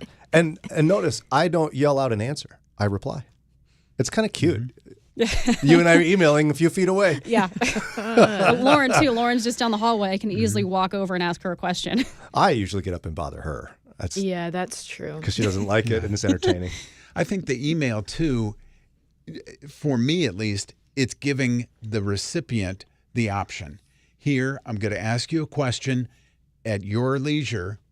Do your research and respond to me. But if you're in a position of authority, that rule can't apply unless you explicitly state it. Because if someone is your employee, they're going to presume any email from you is something that's probably important and urgent, and they want to show you they're a good employee. Well, I must not be a good employee. I don't assume that. But that's where the problem comes in, is the power dynamic. Where, I mean, if your boss emails you in some professions and in some jobs at like 7 at night, you are like, oh, I better respond. Because we work odd hours, I have Outlook on my phone set up until only a certain time of day. And then I stop getting notifications. Because I do know a lot of people that we work with work normal people hours. And so they're not going to get to their emails until 2 or something. We also work with people in several different time zones. Mm-hmm. Right. So I should not be expected to be available at 7 p.m. when I get up at 4. I get to work at 5:30, just because they're in different time zone with different hours. Yeah, and sometimes just in the nature of what I do for work, I'm getting a last-minute email about, something we're doing on the show tomorrow. So I'll keep my Outlook notifications on until 3 or 4, and then they're turned off.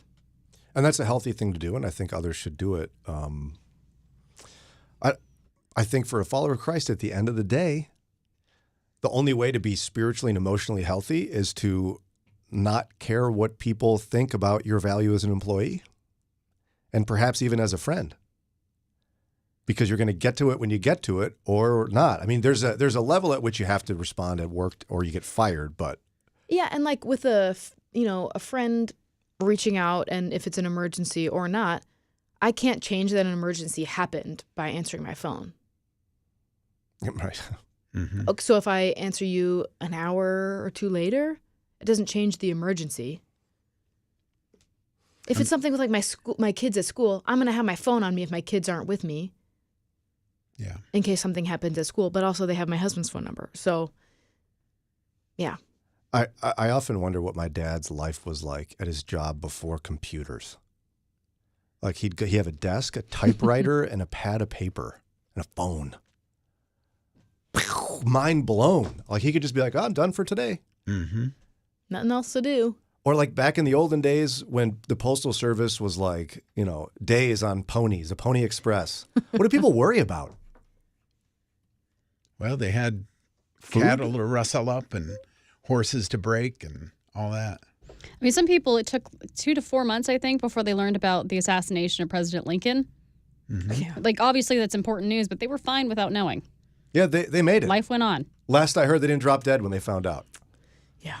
Oh, the good old days. Not supposed to long for that, the Bible says, but sometimes I do anyway. Lord, forgive me. All right, 8:02, time to get to Ron's news and today's Moron Moment. More to come on WCRF. It's Mornings with Brian from the North Coast Family Foundation sponsored studios. Christian counseling for adults, couples, children, and families. North Coast Family Foundation. WCRF Cleveland. WVMS Sandusky. WVML Millersburg. WVMN Newcastle. WVME Meadville. WVMU Ashtabula. And with the Moody Radio app or at moodyradio.org/Cleveland.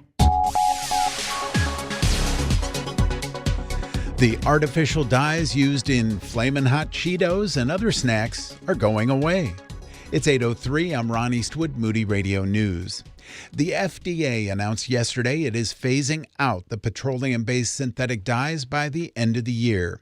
Additives like Red Dye 40 give candies, sports drinks, and chips a bright color that attracts shoppers. A D.C. nonprofit is awarding $7 million to the Cleveland Clinic in a grant. The Patient-Centered Outcomes Research Institute is providing the funding to allow researchers to further explore new treatment strategies for multiple sclerosis. The grant will allow for the extension of a multi-center clinical trial comparison of two MS treatment approaches. And Cedar Point is hoping the allure of thrill rides and free food will bring applicants to a hiring event today. The park is hosting its third annual Jobs Fun Fair. The event is taking place at the park's main gate from 4 p.m. to 8 p.m. In sports, the Guardians defeated the Yankees 3-2. The Pirates crushed the Angels 9-3. And the Cavs continue their first-round playoff series against the Heat tonight. Here's your Moody Radio Cleveland forecast. Partly cloudy this morning, then clearing. It's going to be warmer today with highs in the mid-70s. At last check, we've got clear skies and 54 degrees in Cleveland, 51 Akron and Canton, 50 in Worcester. It's time for your Moron Moment. The DEA is partnering with participating local health organizations and law enforcement agencies for this Saturday's National Prescription Drug Take Back Day. The event is an opportunity for all of us to safely drop off and dispose of expired and unneeded prescription medications. Don't risk these accidentally getting into the hands of your kids, grandkids, or even your pets. Drop-off locations will be available in most communities. And that's your Moron Moment. And you'll find that on our Facebook and Instagram. It's 8:05. With Moody Radio News, I'm Ron Eastwood. It's a no negativity zone on Moody Radio Cleveland and Mornings with Brian. Today, there is a disciple-making church-planting movement that's taken Mornings with Brian. Timothy Initiative, and its mission is to see a healthy church planted in every village, everywhere. Since 2007, over 200,000 churches have been planted through the work of the Timothy Initiative, but there's more work to be done. Take your place in the Timothy Initiative. Go to ttiglobal.org.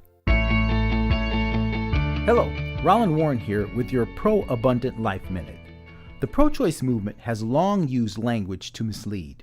Now they're pushing a new term, co-creation, rather than procreation to explain a woman's role in conception. Let's break it down. The prefix pro means for, while co means with. A procreator facilitates life. A co-creator actively creates life along with someone else. So, if a woman is a co-creator of life, she may believe that she has full control over it, just like an artist over a painting. But life isn't like that. We don't create sperm or eggs. God does. We are procreators entrusted with what He's made, with no right to destroy it. Let's not be deceived. Life is not a human creation. It's a sacred trust. For more pro-abundant life insights, visit care-net.org. 4 out of 5 scuba diving pizza delivery men recommend listening to Mornings with Brian. The other one says Brian's humor is a little too cheesy for his taste. It's Mornings with Brian on Moody Radio Cleveland.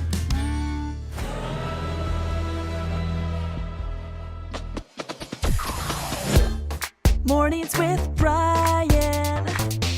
Moody Radio Cleveland. 103.3 at 6 to 9 a.m.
811 WCRF, just under half an hour away from a radio legend being on the air. I'm getting nervous. His voice is so great. I sound like a woman when he's on with me. The Duker. There's a little truth in that. Mr. Cleveland, National Radio Hall of Famer. The Larry Morrow is going to be on the air with us in just a couple of minutes. Okay, so stick around for that. First, we need to do a debate because you know what? Life is filled with debates now, and people get all wound up. So we want to try to lighten it up with a pointless debate. There you go. Are you ready? I was born ready. Toilet paper. What way should the toilet paper sit? Okay. Flap on the outside or flap on the back side?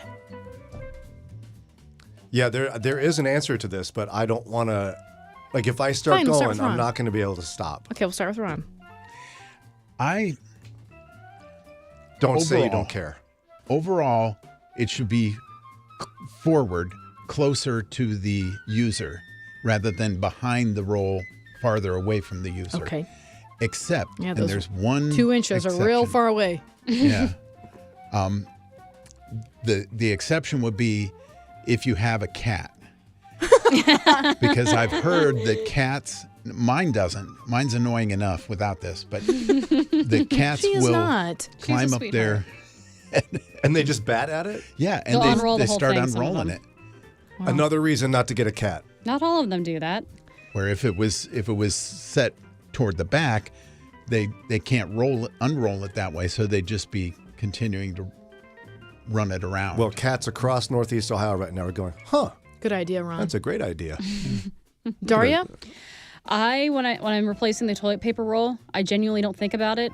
I don't care. What? I have never once said I'm going to make sure this is facing the right way. What? Oh my.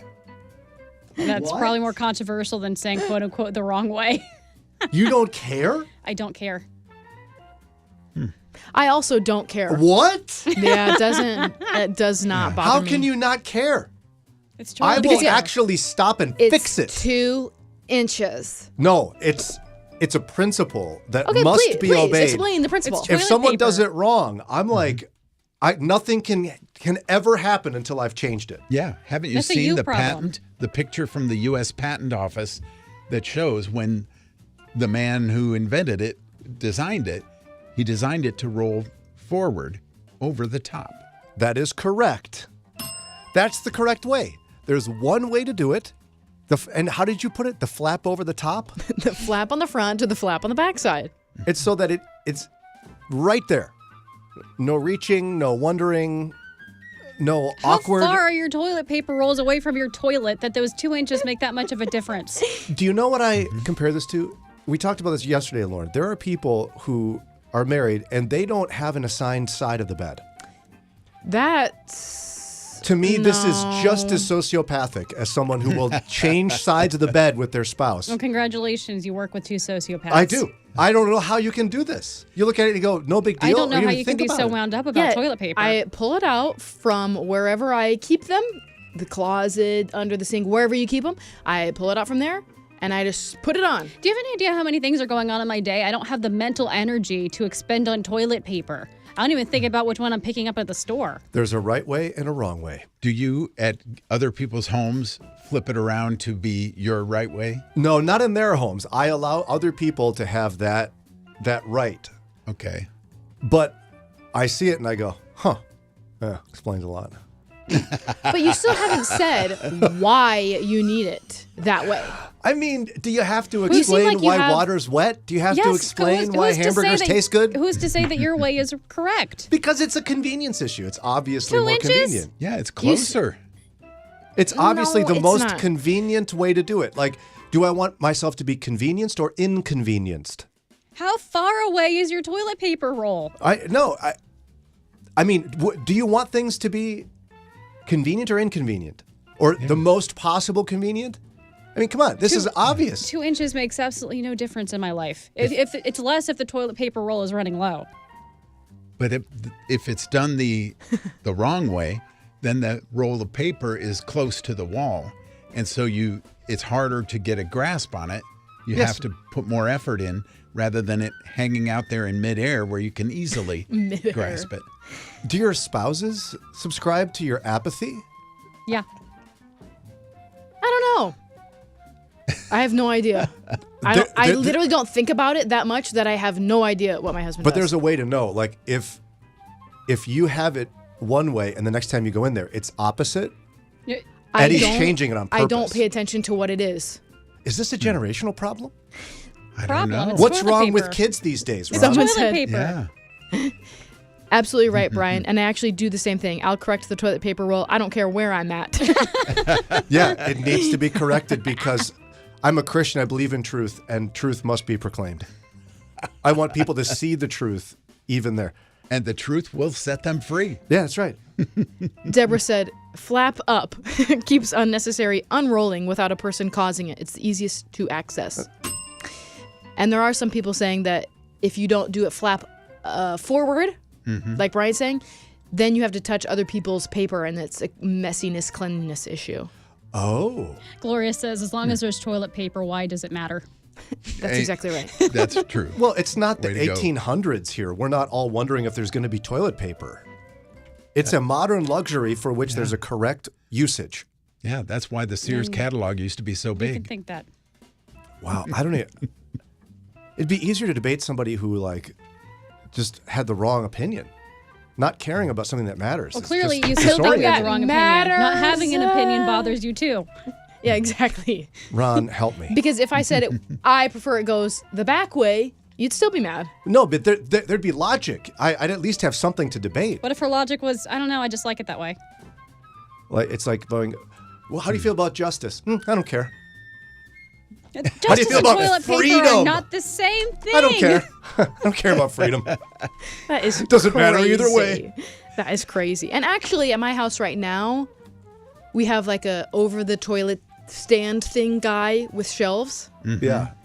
And it has a little hanger for the toilet paper, so it's not in like a roll on the wall. So it actually It's behind you? So if like this is your toilet paper roll and it's horizontal, right now it's vertical. It's behind you. No, it's next to. Next to. And it's vertical. Oh, It's boy. vertical. Wow, it sounds like a lot of work to get your paper. Yeah, and you know what? Hashtag pray for Lauren. You got a lot of issues at your house. Someone said the bidet has entered the chat. It's 8:19 on WCRF. Exciting news if God is leading you to look for a trusted name in seminary education. Earn your Master of Divinity from Moody Theological Seminary in our streamlined MDiv program, now just 72 credit hours. With flexible learning options, on campus, online, or both, tailor your journey to fit your life. Prepare for transformative Christian ministry faster than ever. Start your path to purpose today at moody.edu/MDiv. Moody Theological Seminary, where faith meets your future. At home, he's the dad who Ubers his kids around town. At church, he's the drummer that plays a little too loud during worship.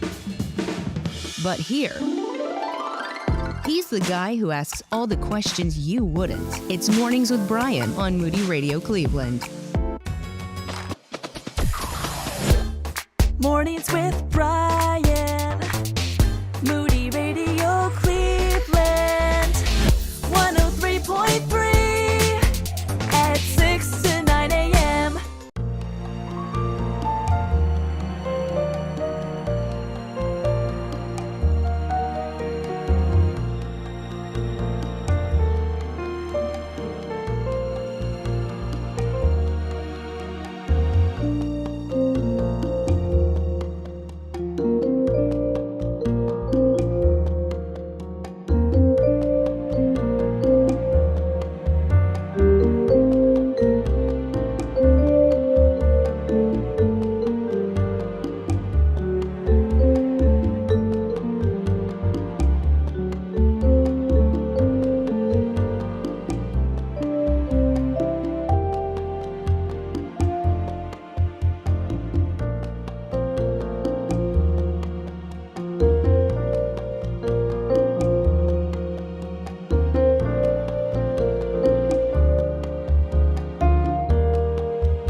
almost the most important day of the whole year.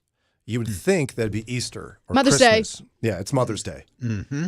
It's the one holiday. If you mess this one up, that's it. It's over. For the rest of the year. Or perhaps your life. The rest of your life. Yes. Move away to a deserted island. We want to make Mother's Day a huge success for you. And if you're, just a mom and you want to win something for yourself, you could enter as well. But come on, guys, why wouldn't you do this for your mom or your wife or whatever? We've got a big Mother's Day giveaway. Mm-hmm. It includes. I'm wondering when you're going to talk about this. Yeah, it's spa gift card to Lux Spa. Is there an E in Lux or is it Luxe? No, that's Lux. Luge Spa. It's not a luge, it's a Lux. And a restaurant gift card and there's a couple different restaurants you can choose from. It's a restaurant group. And this runs through Sunday, May 11th for you to enter. But I'd recommend you enter today. Text MOM to 440-546-2255. If you can't spell mom, you don't deserve to win, I guess, huh? MOM to 440-546-2255. I believe mom is a palindrome, as they call it in English class. It's very good. Forwards and backwards, Lauren. Yes, it is. It's also, same with dad. Yeah, but mom is a word spoken in every house far too often. Mom!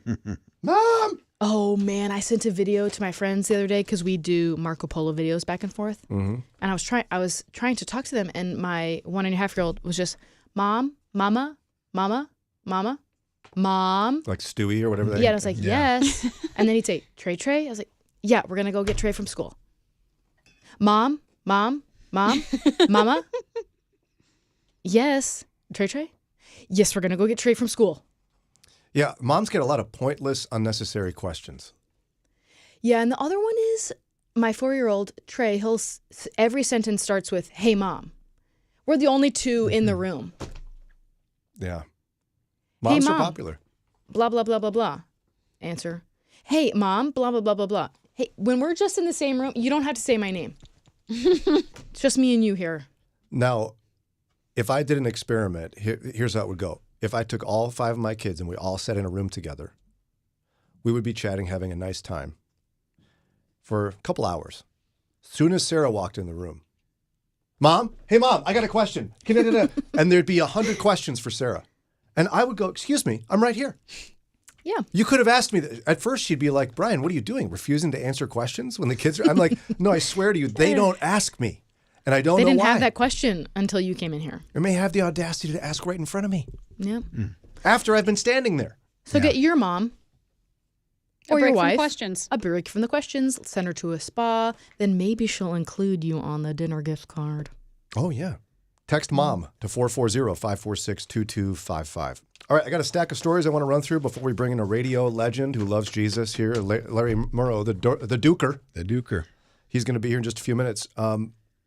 First random story actually just came to my attention because I have a similar issue. Lauren, you have a paper towel problem. Yes, I have the paper towel habit of a very rich person that I am not. Do tell. Anything requires a paper towel. I have plenty of dish towels of varying sizes.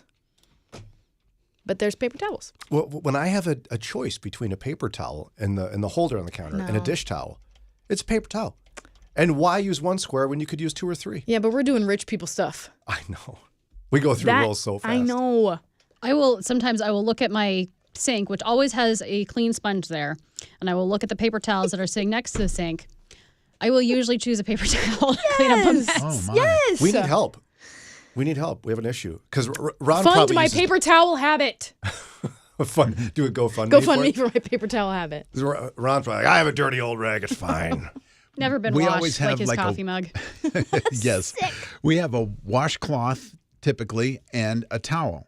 And so I will take the wet washcloth to clean up whatever is dirty, rinse it out, reapply as often as necessary, and then the wet spot, I will use the towel for the clean water and then spread it out to dry or hang it. Sometimes people will do. So once again, Ron's the only healthy person among us. I do use paper towels from time to time. But See, he doesn't have a problem. That's what they're for time to time use. Time to time. No, this is constant. We're like, do I have a dab of water on my hand? 3 squares. Throw it out. Okay, next story. Have you ever heard of the Turing test? Yes. Ron, Turing? Turing test. Oh, Turing. Ron, what is the Turing test?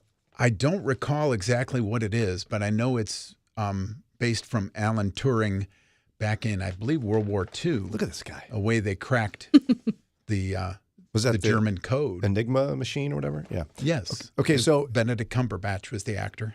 That's a great movie. And it's a great name. The Turing test is where a human has to guess if they're talking to a machine or a real person. Oh, no. Oh, like on the phone or on a chat? On a chat. Okay. Is what we would do with that now. Because on the phone, hopefully you would, hello, I am. I don't know. Some of those AI voices are getting better. They're getting pretty good. So in this case, it's a chat. And there was an experiment done where people chatted for 5 minutes with a human or a chatbot. And they had to know which was which. Actually, no, what happened was they would chat for 5 minutes with a human and then with a chatbot. I feel like that'd be pretty easy for me. You feel like it would? I think so. You'd be a rare bird, as they say in the olden days. Oh. With ChatGPT, people were fooled 73% of the time. Oh, boy. 73% of the time they were fooled thinking they were chatting with a human. Are you scared? Well, it's like the pinnacle of AI. Like, it's the thing everyone talks about as an AI tool, which means it's artificial. Yeah, and odds are if we put you in a room and you had 2 different computers you're chatting on, one's a person, one's ChatGPT, you would guess wrong which is which. I did use it yesterday for something, and it does talk really nice to you. It's like, sure, I can do that. Sure, no problem. It's very Like, polite. Thank you. Would you like chat this as well? Since you're asking this thing? Exactly. Then they'll give you your answer. Like, would you like this option too? So ChatGPT is kind of like the character you played as a hostess in a restaurant. Correct. So if it was choose between ChatGPT and Lauren, we would all do quite well. Yes. Unless you were playing the role of server. Hi. How many in your party? Yes. Okay. Next story. NASA needs your help. Oh, no. They're looking That's for not a good sign. NASA's put out an APB. It's like from the movie Armageddon. It's so funny when they're going up Steve Buscemi's character. He goes, "Isn't it funny how the contracts for NASA are always go to the lowest bidder?" and they're riding a rocket ship from the lowest bidder. Okay, so they want your help for the new Artemis mission. Artemis 2 goes to the moon next year with Are they humans. going to send me like Katy Perry? Gail King? That has been so entertaining to watch. Katy I can bring Perry flowers. acted like she was the first person to go to space. Not discover only the first new world. woman in space, but like the first person ever to be in space. Yeah. But she was neither. Neither. No. So NASA I'll be the wants- next Katy Perry. Thank you. Fine. No, they I'll don't go to want the that. moon. Oh, They're willing to pay $1,200, I'll do it. which is a pretty bad cash prize. But anyway, You get to go to $1,200. the moon, though. No, you're not going to the moon. Get over it. Katy Perry went. Who else needs to She go? did not go to the moon. She didn't even go into orbit. In her mind, she went all the way to a new galaxy. I Okay. think she was already there. NASA wants a mascot for their Artemis 2 mission. Oh, yeah, I'll do it. No, they want I'll be someone mascot. to invent a mascot. They don't want a person. Me in an astronaut suit. No, they want like a little plush. Oh, They want a mascot. me in an So astronaut they want suit. you to design There you go. something that they're going to use and profit off of, and they're going to give you $1,200. The winning design has a chance to win a cash prize of $1,200. So even if you win, there's no Yeah. guarantee you'll get money. There's a chance. Yeah. Come on, NASA. What are we doing? And why do we need? I mean, we're going to the moon. There's we so need a many lot of things. planets you can make a plushie. All the planets, some stars, Just make a the cute, like moon. Funko Pop style astronaut. Like Yes. it's not Yeah. that hard. I don't know. They shouldn't need to hire someone out for a that. Martian. I mean, they need food. They need oxygen. A mascot? I don't think so. And if you want an invention of a mascot, you got to offer more than $1,200. Yeah. But on the other hand, it's great PR because already they've got us talking about That's it. true. How many other stations and TV shows and influencers are doing the same thing? They should have let us name the mission or the spaceship. Then I'd be in. Yeah. Yeah, that'd be Spacey cool. McSpace Face. Yeah. Marsy McMars face. Ron and I would win that one. All right, 8:33 coming up in just a minute. A radio legend will be live in studio with us. Easter marks the triumphant celebration of Jesus' resurrection. But the power of Christ's victory over death is something we can carry with us every day. This April, join Today in the Word. Mornings with Brian. Moody Radio Cleveland. 103.3 at 6 to 9 a.m.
There's joy in the journey. It's Mornings with Brian, live from the North Coast Family Foundation sponsored studios. Good morning from Moody Radio Cleveland, and the time has now arrived.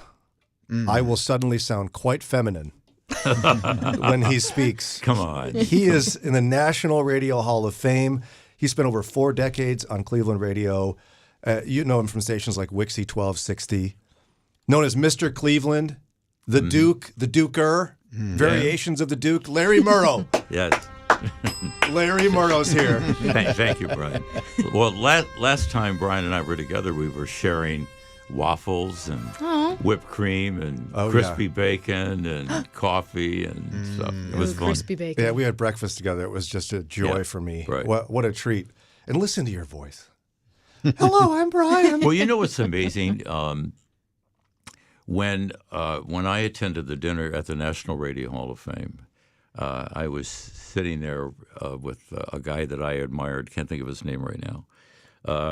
Wasn't it who was the really famous radio guy, right? Yeah, Mr. Hall of Fame. But I'm thinking of it. Ron, come on. Paul Harvey. Paul Harvey. Yes. Good day. And so you're sitting with Paul Harvey. I remember saying to Paul, I said, Paul, I've been listening to you forever. And your voice just has been so good over the last 40 years. And he said, Larry, I do the scales every morning, like singers do, la, la, la, la. And I said, well, I do that too. And he said, well, what happens is that your voice starts up here, then you put it in the upper chestal area, and then finally out of your diaphragm. And he said, that's where you get the best part of your voice is out of the lower diaphragm. And so I started that probably 40 years ago. And so I still have a voice that comes out of the lower diaphragm. Wow. I'll teach that to you, Brian, before we leave. We're going to start doing scales as a team together. I'm going to implement it. Can you get a baton like you're a conductor? Yes. Eddie has one. I'll just take it from home. Now, she is jealous of you because Lauren's a major Beatles fan. And you were correct. Like, now a brand new hit from the Beatles, right? Back in the day? Yes. Well, I'll never forget when we were sitting in the studio one day and the Beatles' first big album came out. And we sat in the studio and we couldn't believe what we were listening to. The Beatles changed everything for all of us at that time. What was your first reaction, though, where you're like, who are these crazy kids? This isn't going to catch on. Well, I actually I was working in Detroit at CKLW before I came to Cleveland, and I heard them, and I said, boy, that is different, but really cool. See, I thought you it knew. was, and then when I came to Cleveland, sadly enough, the day that I came was the day after the Beatles were here. Oh, and the radio station Wixie 1260 brought the Beatles to town, and so and I started on Monday, and they were here on Saturday night. So that's of all the groups that I've had the opportunity to meet and introduce and stuff like that. That was the only one that I never met them, and I felt that I missed out on something. But you did meet Elvis, as I recall. Oh yeah, yes. How do you remember Look at this that? guy. How do you remember that? I remember because you're like a hero. Come on, I'm in radio, and you had all these cool stories. I've met like no one compared to, and you didn't even meet him professionally. The Duggars? I did meet Jim Bob Duggar. Yes. Okay. Put that right up next to Elvis. Yeah. Well, I had just joined the Marine Corps, and we left Detroit. I'm from Detroit. We left Detroit to go to California, but we had to stop in Chicago. So we stopped in Chicago, and Elvis had his first hit record out. And so a few of us, we just met each other. We went into a place to get a soft drink. And I looked over and I said, that's Elvis Presley sitting at the bar all by himself. I said, let's go say hi to him. And at this time, Elvis is a huge star. And they said, no, you go. And I said, okay, you come with me. I walked up and I said, Elvis, my name is Larry Morrow. I said, we just joined the Marine Corps. We're on our way to California. I just want you to know that I have your first record, Heartbreak Hotel. And he said, okay, son, let me sign them. He signed autographs for all of us, which none of us probably have anymore. You don't have yours? No. It was on a little napkin, and who knows what happened to that. And legendary Larry Morrow also has introduced multiple United States presidents. 4. Yeah, I didn't remember the exact number. I was going to go lower, which is embarrassing. But and now the president of the United States, Larry Morrow's done that. That was a Brian, being on the radio with people like John Lanigan and others that were very, very popular. You're always looking for something that separates you from them, not makes you any better, but separates you from them. And I'll never forget, President Reagan had been shot and had not left the White House for maybe 18 months. And I got a call one day from the head of the Republican Party, and he said, Larry, we just got news that President Reagan is coming to Cleveland. And I said, oh, my gosh, what a thrill for us. What a break for Cleveland. And we were going through the rebuilding process at that time. And he said, I'll let you know when he's coming, the exact date. And I said, well, who's going to introduce him? He said, well, that's what we're doing this morning. We're sitting in the office, and we're looking around to say, who can we get to introduce President Reagan? And I said, well, whoever you get, would you come on the air tomorrow morning and talk to me about it so I could interview him? And he said, well, then you're going to have to interview yourself because we want you to introduce President Reagan. And there's an interesting story about that. My dad is a very, very tough Democrat. He's in heaven now. But my dad had a French accent. And I remember calling my dad, and I said, Dad, are you sitting down? He says, yes, laddie, what is it? And I said, Dad, your son has now been asked to introduce the President of the United States, and I will be on national television. He said, laddie, you introduce that man, you never be allowed back in this house again. He said that. And he was serious. He was. Oh, my dad was serious. So but then, that was one of, Brian, that was the time that didn't make me any better.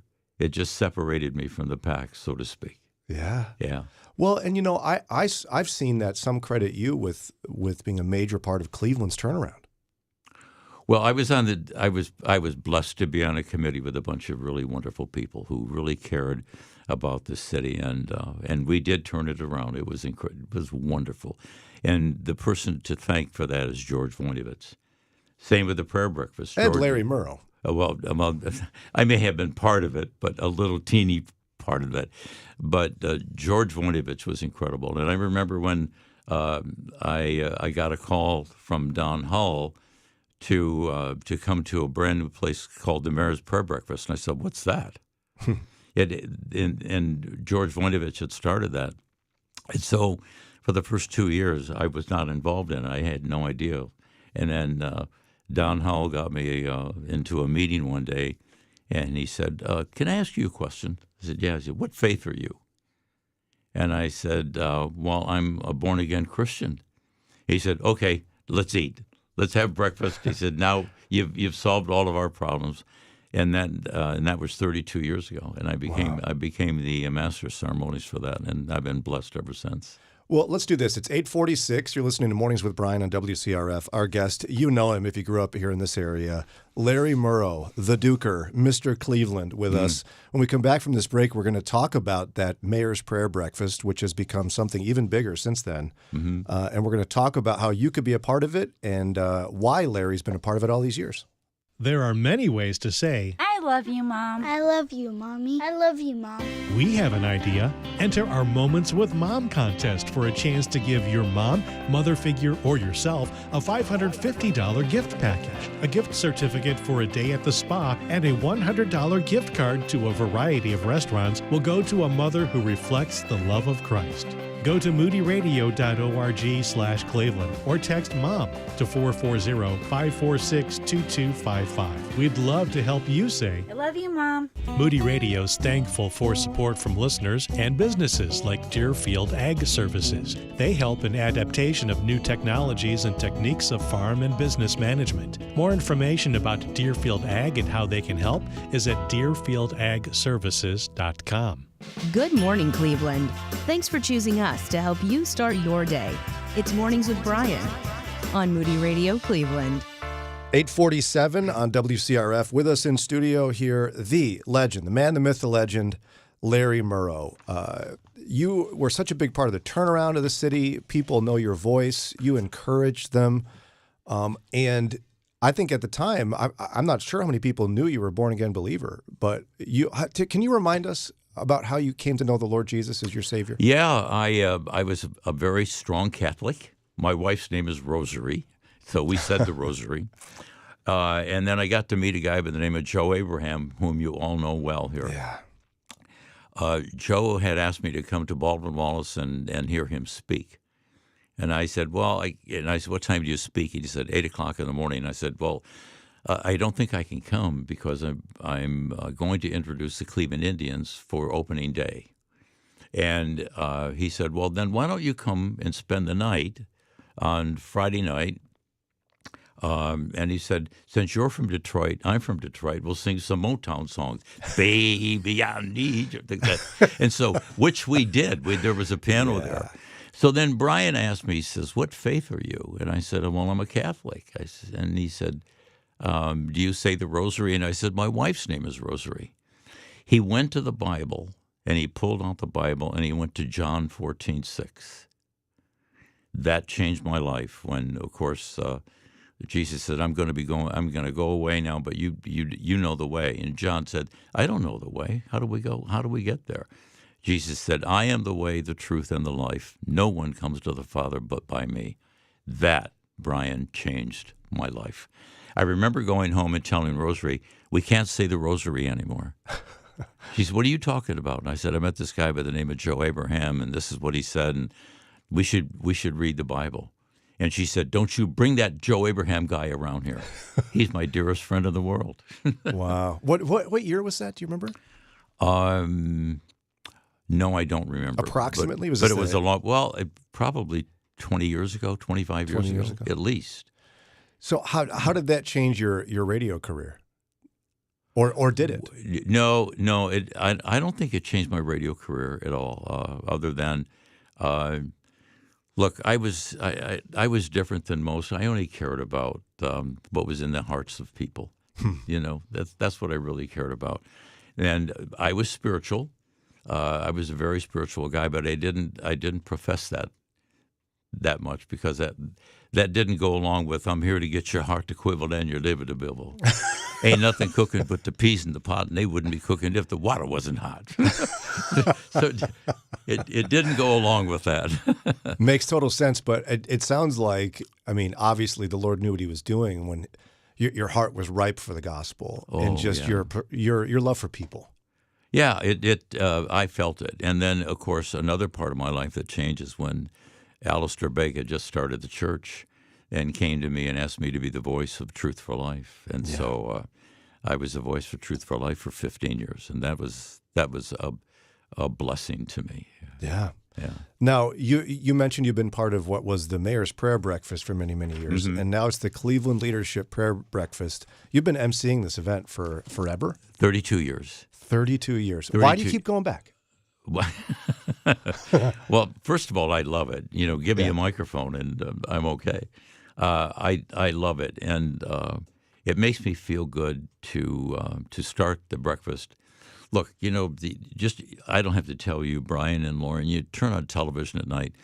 We live in a broken world, and not only is the world broken, the people are broken, and they're looking for something. And the prayer breakfast opens that up for them. They can come to the prayer breakfast, and many of them are troubled people. They don't think people care about them. They don't care about the way they live and things like that. The Mayor's Prayer Breakfast will turn that around in a second, and I've seen it happen every single year. And of course, our speaker this year, Jeff, is just incredible. Yeah, he's a legendary Army Ranger. Who went through one of the more difficult battles in recent history. Yeah, and when you see the movie Black Hawk Down, the movie was made from what happened in Mogadishu at that time, and he's the main character.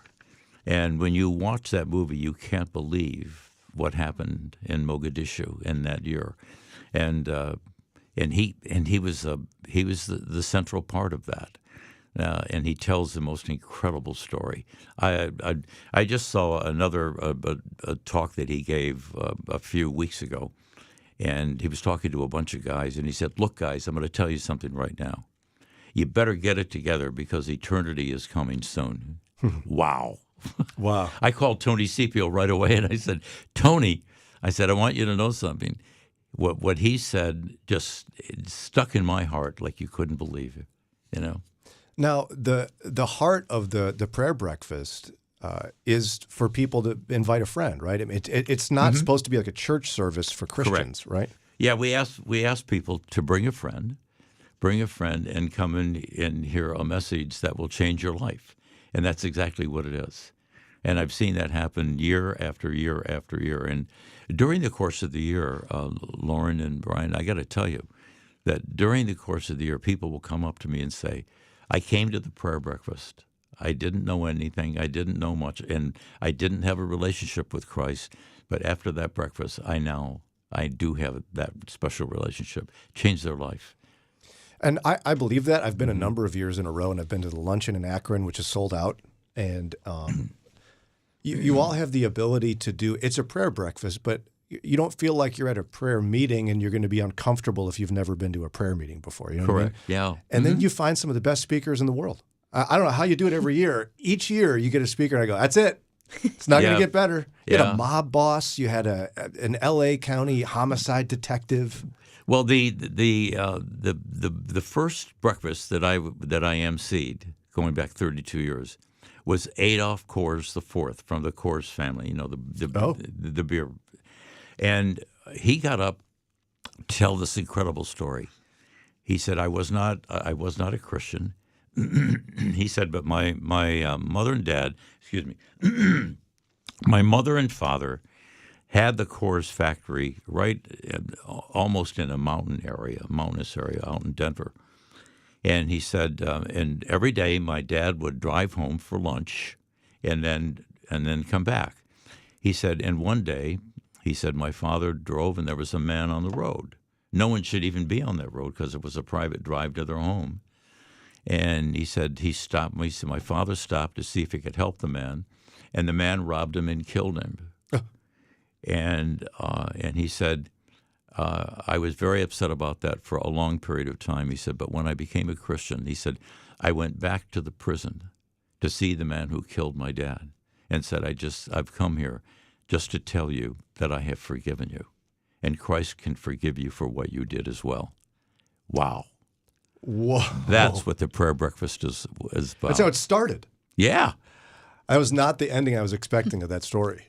Yeah, isn't that something? Or the middle, by the way. I was not expecting that. It's incredible. Do you have some favorite speakers from over the years besides that gentleman? Yeah, he's been my best. I mean, that was the first one I introduced, and I remember so many stories, and I wouldn't even be able to give you one of them. There's too many. Yeah. But for 32 stories, you know. Yeah, well, and I would encourage folks to consider being a part of the next story that Larry Morrow can tell, because this is a wonderful event. We've been going to it for many, many years. And we're doing something special this year where our team, we're going to shut down the show for the day, play a rewind, and we're going to attend the breakfast for the first time. Oh, you got to come. Sure. Yeah, we're going to finally eat. Hopefully, Ron won't steal our bacon. Last year, you had like a pound of bacon yourself. Yeah. It's growing each time the story is retold. It's a fish story. But it's a bacon story. And we're going to have a contest going, right, Laura? Yeah, we have a contest going just this week. You can enter to win tickets to have breakfast with us at the prayer breakfast. If you'd like to enter to win, text breakfast to 440-546-2255. But you got to mark your calendar for May 8th, because what if you do win? You don't want to be double booked. That's right. So mark your calendar for May 8th and text us the word breakfast so you can enter to win tickets to have breakfast with us. It's May 8th at the IX Center. IX Center right by the airport, super convenient. And this probably can't sell out because the IX Center is so big. Mm-hmm. We're sold out for Akron at noon at Todero's. But my guess is that when we talk to Brenda Lessinger, who's part of our group, it wouldn't surprise me for her to say we're sold out.